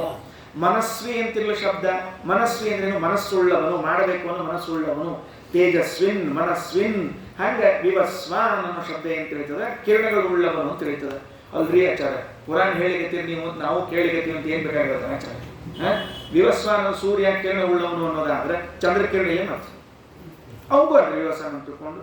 ಮತ್ತೆ ಅಗ್ನಿ ಕಿರಣಗಳಿಲ್ಲ ಅದಕ್ಕೂ ಅಂತ. ಮತ್ತೆ ಈ ಮುತ್ತು ರತ್ನಗಳನ್ನು ಬಂಗಾರಗಳನ್ನು ಇದು ಫಲಫಲ ಹೊಳಿ ವಸ್ತುಗಳು ಇಟ್ಟಿರ್ತಾರೆ, ಅದಕ್ಕೂ ಕಿರಣಗಳು ಇರ್ತಾವೆ. ಮತ್ತೆ ಅದಕ್ಕೂ ವಿವಸ್ವಾನ ಅಂತಂದ್ರಿ ಅಂದ್ರೆ ಅದಕ್ಕೊಂದು ವ್ಯವಸ್ಥೆ. ಎಲ್ಲಾ ಕಿರಣಗಳಿಗೂ ವಿವ ಅಂತ ಕರೀಲಿಕ್ಕಿಲ್ಲ. ಸೂರ್ಯನಿಂದ ಹೊರಬರುವ ಕಿರಣಕ್ಕಷ್ಟೇ ವಿವ ಅಂತ ಹೆಸರಬೇಕು. ಏನ್ ಕನ್ಫ್ಯೂಸ್ ಆಗಬಾರ್ದು. ವಿವಸ್ವಾನ್ ಅನ್ನೋ ಶಬ್ದಕ್ಕೆ ಕಿರಣಗಳು ಉಳ್ಳವನು, ಅದಕ್ಕೆ ಸೂರ್ಯನಿಗೆ ವಿವಸ್ವಾನ್ ಅಂತ ಕರೀತಾರೆ. ಅಂದ್ರೆ ಮತ್ತೆ ಚಂದ್ರಗೂ ಕಿರಣವ, ಮತ್ತೆ ಮುತ್ತು ರತ್ನಗಳಿಗೂ ಕಿರಣಗಳು ಬರ್ತಾವೆ. ಯಾವುದು? ವಜ್ರ ವೈಢೂರ್ಯಗಳಿಗೆ ಅಲ್ಲ. ವಿವ ಅಂತನ್ನುವ ಶಬ್ದ 2 ಅಕ್ಷರ. ಇದು ಕೇವಲ ಸೂರ್ಯನಿಂದ ಹೊರಬರುವಂತಹ ಕಿರಣಕ್ಕೆ ಹೇಳ್ತಾರ ವಿವ ಪ್ಲಸ್ ಸ್ವಾನ್. ವಿವಸ್ವಾನ್ ಕಿರಣ ಉಳ್ಳವನು. ಅವನ ಮಗನೇ ವೈವಸ್ವತ ಮನು. ಈ ಇವರಿದ್ದಾರಲ್ಲ, ಸೂರ್ಯ ಇದ್ದಾರಲ್ಲ, ಅವರು ಲಗ್ನ ಮಾಡ್ಕೊಂಡ್ರಂತ. ಲಗ್ನ ಮಾಡ್ಕೊಂಡ್ರಂತ ಲಗ್ನ ಎಲ್ಲ ಮಾಡ್ಕೊತಾರೆ. ಅವರೇ ಲಗ್ನ ಮಾಡ್ಕೊಂಡ್ರೆ ಅವ್ರು ಒಂದು ಲಗ್ನ ಮಾಡ್ಕೊಂಡಿಲ್ರಿ, 2 ಲಗ್ನ ಆದವ್ರಿ. ಒಂದು ಲಗ್ನ ಅಂದ್ರೆ ಒಂದು ಪ್ರಸಂಗ ಬಂತವ್ರಿಗೆ. ಸಂಜ್ಞಾದೇವಿ ಮಾಡ್ಕೊಂಡಿದ್ರು. ಸೂರ್ಯನ ಹೆಂಡತಿ ಹೆಸರು ಸಂಜ್ಞಾದೇವಿ, ನಿಮ್ಗೆ ಗೊತ್ತದೆ. ವಿಶ್ವಕರ್ಮನ ಮಗಳವರು ಲಗ್ನ ಮಾಡ್ಕೊಂಡ ಮೇಲೆ ಮೊದಲು ಆ ಹುಡುಗಿ ಹೇಳಿದ್ಲಂತೆ, ಒಲ್ಲೆ ಆ ವರ ಬೇಡ ಅಂತ ಹೇಳಿದ್ಲಂತಕಿ. ಯಾಕೆ ಏನಾಗಿದೆ? ಹುಡುಗ ಎಷ್ಟು ಚಂದ ಇದ್ದಾನಲ್ಲ ನೋಡ್ಲಿಕ್ಕೆ ಎಂದ್ರಂತ. ಮತ್ತೆ ಹಿಂಗ ಅಂತಿರ್ತಾರ ನೋಡ್ರಿ ಎಲ್ಲ ಕಡೆ, ಅನ್ನೋ ಕಾಲಕ್ಕೆ ಚಂದ ಇದ್ದಾನೆ ಅಂತ ತಿಳ್ಕೊಂಡು ಹೇಳಿ ನೋಡ್ಲಿಕ್ಕೆ ಏನೋ ಚಂದ ಇದ್ದಾನೆ, ಆದ್ರೆ ಧಗ ಉರಿತಿರ್ತಾನೆ. ಯಾವಾಗ್ಲೂ ಬೇಡ, ಧಗ ಉರಿತಿರ್ತಾನೆ, ಬೇಡ. ಇಲ್ಲ ಏನಾಗಂಗಿಲ್ಲ, ಲಗ್ನಕ್ಕಿಂತ ಮೊದ್ಲು ಹಂಗೆಲ್ಲಾರು ಉರಿತಿರ್ತಾರೆ. ಲಗ್ನ ಆದ್ಮೇಲೆ ಎಲ್ಲ ಶಾಂತ ಆಗ್ತಾವ, ನೀನ್ ಚಿಂತೆ ಮಾಡಬೇಡ. ಹಂಗೇನ್ ಶಾಂತ ಆಗ್ತಾವ ಅಂದ್ರೆ ಅವ್ರ ಮಹಿಮಾ. ಶಾಂತಿಪತಿ ಅನಿರುದ್ಧಾಯ ನಮಃ ಅಂತ ಹಿಂಗೆ ಹೇಳ್ತಿರ್ಲ. ಹಂಗೆ ಶಾಂತ ಆಗಿ ಏನ್ ಚಿಂತೆ ಮಾಡ್ಬಾರ್ದು, ಉರಿತಿರ್ತಾವ ಅವೇ ಶಾಂತ ಆಗ್ತಾವಲ್ಲ ಹಿಂಗೆ ಹೇಳಿದ್ರಿ. ಲಗ್ನ ಆದ್ಮೇಲೂ ಸೂರ್ಯನ ಕಿರಣಗಳೇನು ತೀಕ್ಷ್ಣತೆ ಕಡಿಮೆ ಆಗಲಿಲ್ಲ. ಪಾಪ ಕೆಲವರು ಹೇಳಿದ ಕೂಡಲೇ ಅವ್ರವ್ರ ಮನೆಯವ್ರ ನೆನಪು ಬರ್ತಿರ್ತದೆ. ಸಂತೋಷ ಆಗ್ತಿತ್ತು, ಕಡಿಮೆ ಆಗಲಿಲ್ಲ. ಆದರೆ ಸೂರ್ಯನಿಗೆ ಸಂಜ್ಞಾದೇವಿಯಲ್ಲಿ ವೈವಸ್ವತ ಮನು, ಯಮಿ ಅಂತ 3 ಜನ ಮಕ್ಕಳು ಹುಟ್ಟಿದ್ರು. ಯಮಿ ಅಂದ್ರೆ ಯಮುನಾದೇವಿ. ಈ 3 ಜನ ಗಂಡು ಮಕ್ಕಳಾಗ್ಬಿಟ್ಟಿದ್ರು ಈಗಾಗಲೇ. ಸೂರ್ಯನಿಗೆ ಸಂಜ್ಞಾದೇವಿಯಲ್ಲಿ ಮೊದಲನೇ ಮಗು ವೈವಸ್ವತ ಮನು, 2ನೇದವನು ಯಮರಾಜ, ಮೂರನೇದವಳು ಯಮುನಾ ನದಿ. ಮೂರಾಗಿ ಹೋಯ್ತು. ಅವಳಂದು ನಮ್ಮ ಮನೆಯವರು ಏನು ಶಾಂತ ಆಗಲೇ ಬಿಡಲಿಲ್ಲ, ನಾನೇ ಇವ್ರು ಬಿಟ್ಟು ಹೋಗ್ತೀನಿ ಅಂತ ತನ್ನಂತೆ ಇರುವ ಒಂದು ಹೆಣ್ಣನ್ನು ನಿರ್ಮಾಣ ಮಾಡಿ ಛಾಯಾ ಅಂತ ಕರೆದು ಆಕೆಗೆ ಜೀವ ತುಂಬಿ ಹೂವ ಹೂ ಹಂಗೆ ಇದ್ರೆ ಆಕಿ ಏನೂ ವ್ಯತ್ಯಾಸ ಗೊತ್ತಾಗಿರಬಾರ್ದು ಹಂಗೆ ತಿನ್ಬಿಟ್ಟು ಹೇಳಿ ಹೋದ್ಲಂತ, ನಾ ಅಂತ ಮನೆ ಬಿಟ್ಟು ಹೊಂಟೀನಿ, ನೀ ನನ್ನ ಹೆಸರು ಎಲ್ಲೂ ತೆಗಿಲಿಕ್ಕೆ ಹೋಗಬೇಡ, ನೀನು ಸೂರ್ಯನ ಹೆಂಡತಿ ಅಂತ ಹಿಂಗೆ ಇದ್ಬಿಡು, ತಣ್ಣಗಿದ್ಬಿಡು ಅಂತ. ಹೌದು, ಎಷ್ಟು ದಿವಸ ತನಕ ಹಂಗೆ ಇರಬೇಕು ಎಂದ್ರೆ ಒಂದು ದಿವ್ಸ ಗೊತ್ತಾಗೇ ಆಗ್ತದಲ್ಲ ಅಂತಂದ್ರೆ, ಎಂದ ನಮ್ಮ ಮನೆಯವರು ಸೂರ್ಯ ಕುತ್ತಿಗೆ ಹಿಡಿದು ಹೊರಗೆ ಹಾಕ್ತೀನಿ ನೋಡು ಅಂತಾನೆ ಅಲ್ಲಿ ತನಕ ಹೆಸರು ಹೇಳ್ಬೇಡ ಅಂತ ಹೇಳ್ಬಿಟ್ಲು. ನಿಮ್ಗೆ ಹೆಸರು ಹೇಳ್ಬೇಡ, ಪರಿಚಯ ಹೇಳ್ಬೇಡ, ಏನು ಹೇಳ್ಬೇಡ ಅಂತ ತಿಳ್ಕೊಂಡು ಹ್ಞೂ ಅಂದ್ಲಕ್ಕಿ. ಈಕೆಯಿಂದ ಹುಟ್ಟಿದಕ್ಕೆ ಆಕೆ ಛಾಯಾದೇವಿ. ಆ ಛಾಯಾದೇವಿ ಲಗ್ನ ಅಂದ್ರೆ ಅವ್ರ ಜೊತೆಗೆ ಜೀವನ ಮಾಡಿದಾಗ ಸೂರ್ಯ ಅಲ್ಲಿ ಶನೇಶ್ವರ ಹುಟ್ಟಿದ, ಸಾವರ್ಣಿಮನು ಹುಟ್ಟಿದ, ತಪತಿ ಎನ್ನುವಂತಹ ಮತ್ತೊಬ್ಬ ನದ್ಯಾಭಿಮಾನಿ ದೇವತೆ ಹುಟ್ಟಿದ್ಲು. ಸೂರ್ಯನಿಂದ 6 ಮಂದಿ ಮಕ್ಕಳಾದರು. ಇದ್ರೊಳಗೆ ಒಂದು ದಿವಸ ಈಕಿ ಛಾಯಾದೇವಿ ತನ್ನ ಮಕ್ಕಳಿಗೆ ಇದ್ದು ನೋಡ್ರಿ, ಅವ್ರ ಮೇಲೆ ಮಾತ್ರ ಪ್ರೀತಿ ತೋರಿಸ್ತಿದ್ರಿ. ಸಾವರ್ಣಿಮನು ಕುಂಡಿ ಚಕ್ಲಿ ಅವ್ರಿಗೆ ಕೊಡೋದು, ಈ ಯಮದೇವ್ರಿಗೆ ಒಂಚೂರು ಏನ್ರ ಮೆತ್ತಗೆ ಅಪೂಪ ಕೊಡೋದು. ಗೊತ್ತಾಗ್ತಿಲ್ಲ ಮೆತ್ತಗೆ ಅಪೂಪ ಅಂದ್ರೆ ಅದಕ್ಕೆ ಮಸ್ತಾಗಿ ಮೆತ್ತಗೆ ಆಗಿರ್ತಾವ. ಚಾರ ನಿಮ್ಮ ಹೆಸರೇ ತೆಗೆದಿಟ್ಟು ಎಷ್ಟು ದಿವಸ ಆಗಿತ್ತು ಏನು ಅಂತ ಮೆತ್ತಗೆ ಅಪೂಪ ಹಲ್ಲು ಬೇರೆ ಇರಂಗಿಲ್ಲ ಕೊಟ್ಟಿರ್ತಾರೆ. ಹಿಂಗಾಗಿ ಪಕ್ಷಪಾತ ಮಾಡ್ಲಿಕ್ಕೆ ಪಕ್ಷಪಾತ ಮಾಡಿದ್ಕೊಂಡು ಯಮದೇವರಂದ್ರು ತಾಯಿ ಹಿಂಗೆ ಪಕ್ಷಪಾತ ಮಾಡ್ತಾಳ. ಒಂದ್ ದಿವಸ ಮಗು ಸುಮ್ಮನೆ ಈ ಕೂಸು ಇರ್ತಾವಳು, ನಿಂಗೆ ಒದಿತೀನಿ ನೋಡು, ನಿಂಗೆ ಹೊಡಿತೀನಿ ಅಂತೀರಂಗಿಲ್ಲ ಮಕ್ಕಳು ತಾಯಿದ್ರಿಗೆ ಹಂಗಂದ್ರಿ.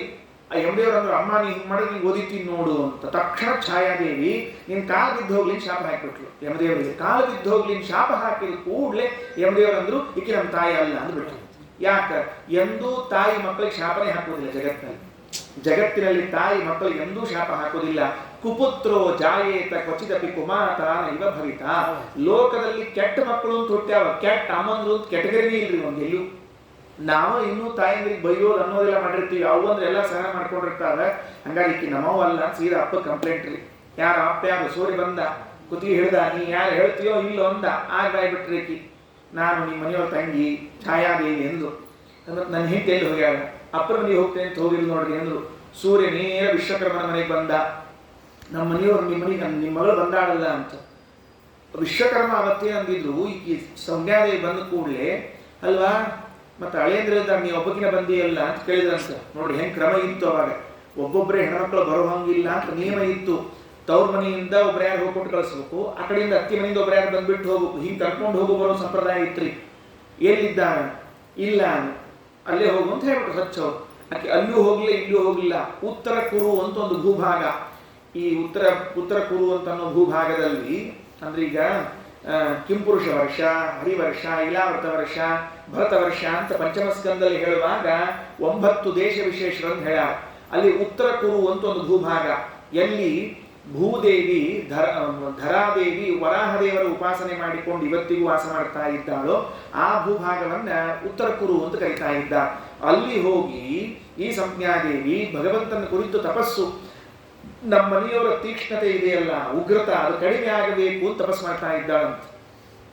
ಮನುಷ್ಯ ದೇಹದಲ್ಲೇ ಉಳ್ಕೊಂಡ್ಬಿಟ್ರೆ ಯಾರು ದುಷ್ಟರು ಕಣ್ಣು ಬಿದ್ರೆ, ಯಾಕಂದ್ರೆ ದೇವತಾ ಸ್ತ್ರೀಯರು ಸಲ್ಲಕ್ಷಣ ಒಳ್ಳೆ ಲಕ್ಷಣವಂತರು, ಏನಾರ ಮತ್ತೆ ತೊಂದರೆ ಕೊಡ್ತಾರೆ ಅಂತ ತಿಳ್ಕೊಂಡು ಪ್ರಾಣಿ ದೇಹದಲ್ಲಿದ್ದು ಕುದುರೆ ದೇಹದಲ್ಲಿದ್ದುಕೊಂಡು ತಪಸ್ಸು ಮಾಡ್ತಾ ಇದ್ದಾರೆ. ಕುದುರೆ ದೇಹದಲ್ಲಿದ್ದು ತಪಸ್ಸು ಮಾಡ್ತಾ ಇದ್ರೆ ಸೂರ್ಯ ಹುಡುಕ್ತಾ ಬರ್ತಾನೆ, ಹೆಂಡತಿ ಸಿಕ್ಕಿಲ್ಲ ಅಂತ ಕೊನೆಗೆ ಈ ಉತ್ತರ ಕುರು ಭೂಭಾಗದಲ್ಲಿ ಇದ್ದುದು ಕಾಣಿಸ್ತು. ಅಯ್ಯೋ ಇಲ್ಲಿದ್ದಾಳಲ್ಲ ಈಕಿನ ಸಮಾಧಾನ ಮಾಡ್ಕೊಂಡು ಕರ್ಕೊಂಡು ಹೋಗೋಣ ಅಂತ ಅವನೂ ಒಂದು ಕುದುರೆ ವೇಷ ಹಾಕೊಂಡ. ಯಾಕಂದ್ರೆ ಈಕೆ ಹೆಂಡತಿ ಕುದುರೆ ಆಗ್ಯಾಳ ಅಂತ ತಿಳ್ಕೊಂಡು ಕುದುರೆ ವೇಷದಲ್ಲಿ ಬರ್ತಿರುವಾಗ ಸಂಜ್ಞಾದೇವಿ ನೋಡಿದ್ಲು, ಹಿಂದಿನಿಂದ ಯಾವುದೋ ಒಂದು ಕುದುರೆ ಬರ್ತಾ ಇದೆ, ತನ್ನವನಲ್ಲ. ಹಾಗಾದ್ರೆ ಅವ್ನು ಬರೋದು ಬೇಡ, ನನ್ನ ಮುಟ್ಟೋದು ಬೇಡ ಅಂತ ಹಿಂಗೆ ತಿರುಗಿದ್ಲು. ಆ ಕುದುರೆ ಹಿಂಗೆ ತಿರುಗೋದಕ್ಕೂ ಸೂರ್ಯನ ಕುದುರೆ ಮುಖ ಹಿಂಗೆ ಬರೋದಕ್ಕೂ ಎರಡೂ ಮುಖಗಳು ಕ್ಲಾಶ್ ಆದವು. ಸಂಜ್ಞಾದೇವಿಯ ಮುಖ, ಸೂರ್ಯನ ಮುಖ ಇಬ್ಬರು ಕುದುರೆ ರೂಪದಲ್ಲಿ ಇದ್ದವರ ಮುಖಗಳು ಕ್ಲಾಶ್ ಆಯಿತು. ಕ್ಲಾಶ್ ಆದ ಮುಂದಿನ ಕ್ಷಣಕ್ಕೇನೆ ಮೂಗಿನ ಹೊಳ್ಳೆಯಿಂದ 2 ಮಕ್ಕಳು ಹುಟ್ಟಿದ್ರು. ಮತ್ತೆ ಗಂಡು ಮಕ್ಕಳು. ಯಾರವರು? ಅಶ್ವಿನಿ ದೇವತೆಗಳು. ಯಾಕೆ? ಸೂರ್ಯ ಹಾಗೂ ಸಂಜ್ಞಾದೇವಿ ಇಬ್ಬರೂ ಕೂಡ ಕುದುರೆ ರೂಪದಲ್ಲಿ ಇದ್ದಾಗ ಹುಟ್ಟಿದವರಾದ್ರಿಂದಲೇನೆ ಅವರಿಗೆ ಅಶ್ವಿನಿ ದೇವತೆಗಳು ಅಂತ ಕರೆದದ್ದು. ನಾ ಸತ್ಯ ದಸರಾ ಅಂತ ಹೆಸರು. ಅಲ್ಲಿ 8 ಮಂದಿ ಆಯ್ತು ಸೂರ್ಯನಿಗೆ, 8 ಮಂದಿ ಮಕ್ಕಳಾದವ್ರಿ. ಮುಗಿಲಿಲ್ಲ ಇನ್ನೂ ಮತ್ತೆ ಹಿಂಗ ಪರಂಪರೆ ಬೆಳ್ಕೋತ ಹೋಗ್ತದೆ. ಕಾಳಿಂದಿ ಅಂತ ಇನ್ನೊಬ್ಬಕ್ಕೆ ಮಗಳಿದ್ದಾಳೆ, ನದ್ಯಾಭಿಮಾನಿ ದೇವತಾ ಅಲ್ಲ ಆಕಿ. ಕಾಳಿಂದಿ ಅಂತ ತಿಳ್ಕೊಂಡು ಕೃಷ್ಣನಿಗೆ ಹೆಂಡತಿಯಾದವಳು ಕಾಳಿಂದಿ ಅಂತ ತಿಳ್ಕೊಂಡು ಅಷ್ಟಮಹಿಷರಿ, ಅವಳೊಬ್ಬಳು ಮಕ್ಕಳಾದವು. ಇನ್ನು ಸೂರ್ಯನ ವಂಶ ಇಷ್ಟು ದೊಡ್ಡದು ಬೆಳ್ಕೊಂಡು ಹೊಂಟದ. ಇದರಲ್ಲಿ ಮೊದಲನೇದವನು ವೈವಸ್ವತಮನು. ಆ ವೈವಸ್ವತ ಮನುವಿನ ವಂಶವನ್ನು ಬಿಡಿಸ್ರಿ ಹೇಳ್ರಿ ಅಂತ ಕೇಳ್ತಾ ಇರುವಾಗ ಇಲ್ಲಿ ಬಿಡಿಸ್ಲಿಕ್ಕೆ ಹೊರಟಿದ್ದಾರೆ. ವೈವಸ್ವತ ಮನು ಶ್ರದ್ಧಾದೇವಿಯನ್ನು ಲಗ್ನ ಮಾಡಿಕೊಂಡಂತೆ. ಶ್ರದ್ಧಾ ಅಂತ ಅವಳ ಹೆಸರು.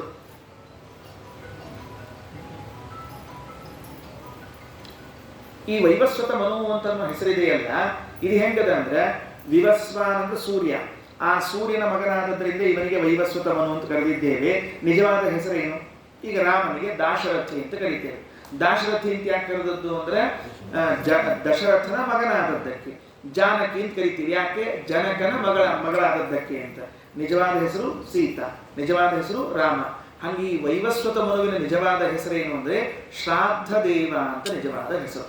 ಹಂಗೆ ಹೇಳ್ಕೊಂಡು ಬಂದಿದ್ದೀವಿ ನಾವೆಲ್ಲ, ವೈವಸ್ವತ ಮನು ಅಂತ. ಶ್ರಾದ್ದ ದೇವ ಅಂತ ನಿಜವಾದ ಹೆಸರು. ಅವನು ಶ್ರದ್ಧಾದೇವಿಯನ್ನು ಲಗ್ನ ಮಾಡಿಕೊಂಡ ಮೇಲೆ ಅವನಿಗೆ 10 ಜನ ಗಂಡು ಮಕ್ಕಳಾದರಂತೆ. 10 ಜನ, ಆಗಲೇ ಹೆಸರು ಹೇಳಿದ್ನಲ್ಲ, ಇಕ್ಷ್ವಾಕು, ದೃಗ, ಶರ್ಯಾತಿ, ದಿಷ್ಟ, ದೃಷ್ಟ, ಕರುಷ, ನರಿಷ್ಯಂತ, ನಾಭಾಗ, ನಭ, ವಿಭು ಅಂತ 10 ಮಂದಿ ಮಕ್ಕಳಿದ್ದಾರಲ್ಲ. ಅದಕ್ಕಿಂತ ಮೊದಲೊಂದು ಘಟನೆ ಆಯ್ತು. ಮಕ್ಕಳಾಗಿದ್ದಿಲ್ಲ ಇನ್ನೂ, ಲಗ್ನಾದ ಹೊಸತು. ಕೆಲವರು ಸ್ವಕಾಶ ಆಗಲಿ ಅಂತ ಇಟ್ಕೊಂಡಿರ್ತಾರೆ, ಕೆಲವರು ಅತ್ಯಂದ್ರ ಆಶೀರ್ವಾದದಿಂದ ವರ್ಷ ತುಂಬೋದ್ರ ಅಡ್ಡದ್ ಬಿಟ್ಟಿರ್ತಾರೆ. ಅತ್ಯಂದ್ರ ಆಶೀರ್ವಾದ ಎಷ್ಟು ಗ್ರೇಟ್ ಇರ್ತದೆ ಅಂತಂದ್ರೆ ವರ್ಷ ತುಂಬೋದ್ರ ಗಂಡು ಕೂಸಿನ ತಾಯಿ ಆಗಬಾರ್ದು ಹಿಂಗೆ ಅಂದು ಕೂಡಲೇ ನಡಿ ಮುಂದಿನ ವರ್ಷ ದೀಪಾವಳಿಗೆ ಕೂತ್ಕೊಂಡು ಆರತಿ ಆಶೀರ್ವಾದ ಕೂಸಿನ ಕೂಡ್ಸ್ಕೊಂಡು ಅಂತ ಹಾಗೆ ಕೆಲವರು ಹೊಸದಾಗೂ ಇರ್ತಾರೆ. ಅದಕ್ಕೆ ಸ್ವಲ್ಪ ನಿಧಾನಕ್ಕಾಗಲಿ ಅಂತ ಮಾಡ್ಲಿಕ್ಕತ್ತಿದ್ಲು. ಅವಾಗ ಮಕ್ಕಳನ್ನ ಪಡೆಯುವಾಗ ನೋಡ್ರಿ, ಇಲ್ಲಿವರೆಗೆ ಕಥೆ ಕೇಳಿದ್ದೀರಿ. ಇನ್ನು ಮುಂದಿನ ಎಲ್ಲ ಮಾತುಗಳು ಕೂಡ ನಮಗೆ ಉಪದೇಶ, ಬೋಧನೆ ಮಾಡ್ತಾರೆ ವೇದವ್ಯಾಸದೇವರು. ಸಂತಾನವಾಗಬೇಕು ಅಂತಿದ್ದಾಗ ಮಕ್ಕಳಾಗುವುದು ದೊಡ್ಡ ವಿಷಯ ಅಲ್ಲ. ಅದೇನು ಸಂಸಾರ ನಡೆಸಿದವರಿಗೆ ಮಕ್ಕಳಾಗ್ತದೆ, ದೈವಾನುಗ್ರಹ ಇರಬೇಕು, ಇಲ್ಲೇ ಇರಬೇಕು, ಅದು ಬೇರೆ ವಿಷಯ. ಆದರೆ ಸತ್ಸಂತಾನ ಅಂದ್ರೆ ಲೋಕದಲ್ಲಿ ಅವರ ಪ್ರಸಿದ್ಧಿ ಬಂದು ಇಂಥವರು ಮಕ್ಕಳ ಅಂತ ಅನಿಸಿಕೊಳ್ಳಬೇಕಾಗಿದ್ದರೆ ತಂದೆ ತಾಯಿಗಳ ತಪಸ್ಸು ಬೇಕಾಗುತ್ತದೆ. ಮೊದಲನೇ ನಿಯಮ ಅಷ್ಟು. ಇವತ್ತು ನಾವೇನು ಲೋಕದಲ್ಲಿ ಇಷ್ಟಿಷ್ಟು ಮಂದಿ ಮಕ್ಕಳ ಹೆಸರು ಕೇಳ್ತಿರ್ತೀವಿ, ಇಂಥವ್ರು ಅಂತ ತಿಳ್ಕೊಂಡು ಅವ್ರ ಹಂಗ ಆಗ್ಲಿಕ್ಕೆ ಏನು ಕಾರಣ ಅಂತ ಕೇಳಿದ್ರೆ ಅವರ ಅಪ್ಪ ಅಮ್ಮನ ತಪಸ್ಸು ಇದೆ ಅದರಲ್ಲಿ. ಆಚಾರ್ಯರು ಬೃಹದಾರಣ್ಯಕ ಉಪನಿಷತ್ತಿನ ಭಾಷ್ಯದಲ್ಲಿ ಹೇಳುವಾಗ, ಉಪನಿಷತ್ನಲ್ಲಿ ಮೂಲದಲ್ಲೂ ಇದೆ, ಪಾಂತಃ ಪುರುಷಃ ಪಾಂತಃ ಪಶು, ಪಾಂತಃ ಪುರುಷಃ ಪಾಂತಃ ಪಶು. ಒಬ್ಬ ಪುರುಷ ಅವನು 5 ಕಾರಣಕ್ಕಾಗಿ, ಒಂದು ಜೀವಿ 5 ಕಾರಣಕ್ಕಾಗಿ ಹುಟ್ಟಿ ಬರ್ತಾನೆ ಅಂತ ಹೇಳುವಾಗ ತಂದೆ ತಾಯಿ ಕರ್ಮ, ತನ್ನ ಕರ್ಮ, ಅನ್ನ, ಇವು 5 ಕರ್ಮಗಳಿಂದಾಗಿ ಹುಟ್ಟಿ ಬರ್ತದೆ ಮಗು ಅಂತ ಹೇಳಿದ್ದ. ಹಾಗಾಗಿ ಅಪ್ಪ ಅಮ್ಮನ ಪುಣ್ಯ ಎಷ್ಟಿದೆಯೋ ಮಕ್ಕಳು ಅಂಥದ್ದಾಗ್ತದೆ. ದೃಷ್ಟಾಂತ ಹೇಳೋಣ. ಏನು ದೃಷ್ಟಾಂತ ಹೇಳೋಣ? ಶ್ರೀಮದಾಚಾರ್ಯರ ತಂದೆ ತಾಯಿಗಳು, ಪೂರ್ವಾಶ್ರಮದ ತಂದೆ ತಾಯಿಗಳು 12 ವರ್ಷಗಳ ಕಾಲ ಉಡುಪಿಯಲ್ಲಿದ್ದು ಅನಂತಾಸನ ಸೇವೆ ಮಾಡಿದ್ರು ಅನ್ನೋದಕ್ಕಾಗಿ ಬರೇ ಏನು ಪ್ರದಕ್ಷಿಣೆ ಹಾಕ್ತಿದ್ರು, ಕಸ ಬೆಳೆತಿದ್ರು, ರಂಗೋಲಿ ಹಾಕ್ತಿದ್ರು ಅಂತಲ್ಲ. ತೀವ್ರೈಃ ಪಯೋವ್ರತ ಮುಖೈರ್ವಿವಿಧೈ ವ್ರತಾಗ್ರೈಃ ಜಾಯಾಪತಿ ಗುಣಗಣಾರ್ಣವಪುತ್ರ ಕಾಮೋ ಸಂಪೂರ್ಣ ಪೂರುಷ ಮತೋಷಯತಾಂ ನಿತಾಂತಂ ದೇವೇರಿತಾ ವಿವಪುರಾದಿತಿ ಕಶ್ಯಪೌತೋ. ಪಯೋವ್ರತ, ಭೀಷ್ಮಪಂಚಕ, ವಿಷ್ಣುಪಂಚಕ, ಏಕಭುಕ್ತ, ನಕ್ತಭುಕ್ತ, ಚಾಂದ್ರಾಯಣ 12 ವರ್ಷ ಒಟ್ಟು ವ್ರತ ಮಾಡಿ ಮುಗಿಸಿದ ಮೇಲೆ ಆ ಪುಣ್ಯದ ರಾಶಿ ಶ್ರೀಮದಾಚಾರ್ಯ ಅವತಾರ ಮಾಡಲಿಕ್ಕೆ ಉಪಯೋಗ ಇತ್ತು. ಹಾಗಿದ್ರೆ ತಂದೆ ತಾಯಿಗಳಾದವರು ನಾವು ಪುಣ್ಯದ ರಾಶಿ ಸಂಪಾದನೆ ಮಾಡದೆ ಹೋದರೆ ಮಕ್ಕಳು ಅತ್ಯುತ್ಕೃಷ್ಟರಾದ ಮಕ್ಕಳಾಗುವುದಿಲ್ಲ. ಅದಕ್ಕೆ ಮುಂದಿನ ಪೀಳಿಗೆಯವರು ಏನಿರ್ತಾರೆ ಅವರಿಗೆ ನೀವು ಹೇಳಬೇಕು, ಲಗ್ನ ಮಾಡಿಕೊಳ್ಳುವಾಗ ಅವಸರದಲ್ಲೇ ಲಗ್ನ ಮಾಡ್ಕೊಳ್ಳಿಕ್ಕೆ ಹೋಗಬೇಡಪ್ಪ, ಲಗ್ನ ಆಗಲಿ ಚಲೋದ ಸಂತೋಷದ, ಲಗ್ನ ಆಗ್ಲಿಕ್ಕೆ ಒಂದು ಪುಣ್ಯ, ಲಗ್ನ ಆದಮೇಲೆ ಯೋಗ್ಯ ಮಕ್ಕಳಾಗ್ಲಿಕ್ಕೆ ಒಂದು ಪುಣ್ಯ, 2 ಪುಣ್ಯ ಬೇಕಾಗ್ತಾವ. ಅದನ್ನು ಸಂಪಾದನೆ ಮಾಡಿ ಆಮೇಲೆ ವಿವಾಹ ಮಾಡಿಕೋ ಅಂತ ಮಕ್ಕಳಿಗೆ ಬೋಧನೆ ಮಾಡಬೇಕು.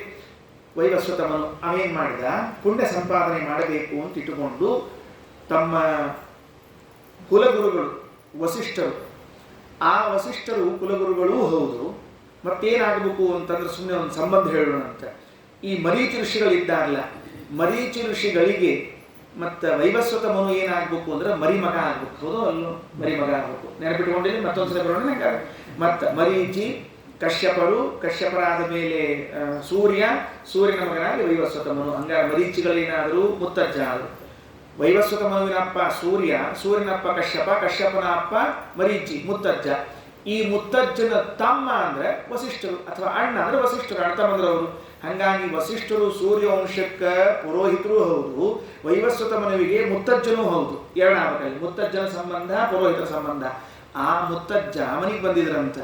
ಅಜ್ಜ ಅಜ್ಜ ಲಗ್ನ ಮಾಡ್ಕೊಂಡಿವಿ, ಯೋಗ್ಯ ಮಕ್ಕಳಾಗ್ಬೇಕಲ್ಲ, ಏನು ಮಾಡಿಸ್ತೀರಿ? ಅದಕ್ಕೆ ಯಾಕೆ ಚಿಂತೆ ಮಾಡ್ತೀಯೋ, ಒಂದು ಹೋಮ ಮಾಡಿಸೋ ನಡಿ ಎಂದ್ರು. ಏನು ತಾಕತ್ತಿತ್ತು ನೋಡ್ರಿ ಅವ್ರ ಕಡೆಗೆಲ್ಲ. ಮಿತ್ರಾವರ್ಣಯೋರ್ ಇಷ್ಟಿಂ ಪ್ರಜಾರ್ಥ ಮಕರೋದ್ವಿಭು. ಮಿತ್ರಾವರ್ಣ ಇಷ್ಟಿ ಅಂತ ಹೆಸರಂತೆ.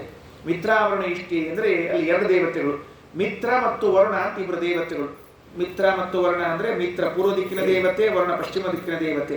ಮಿತ್ರಾವರ್ಣಯೋರ್ ಇಷ್ಟಿಂ ಅಂದರೆ ಅವೆರಡೂ ದೇವತೆಗಳ ದೇವತಾ ದ್ವಂದ್ವ, ಎರಡೆರಡು ದೇವತೆಗಳನ್ನು ಸೇರಿಸಿ ಮಾಡುವಂತಹ ಯಜ್ಞ ಮಾಡಿದಾಗ ಮಕ್ಕಳಾಗ್ತದೆ ಅಂತ. ಸರಿ ಅಂತ ಆಯ್ತು. ಹೋಮ ಆತ್ರಿ. ಹೋಮ ಅಂದ್ಕೊಂಡು ಎರಗಳು ಖರ್ಚು ಮಾಡ್ತಿರ್ತಾರೆ ನೋಡ್ರಿ. ಮತ್ತೆ ಅವನು ಎರಗಳು ಖರ್ಚು ಮಾಡಿದ ಬಿಡಲಿಲ್ಲ.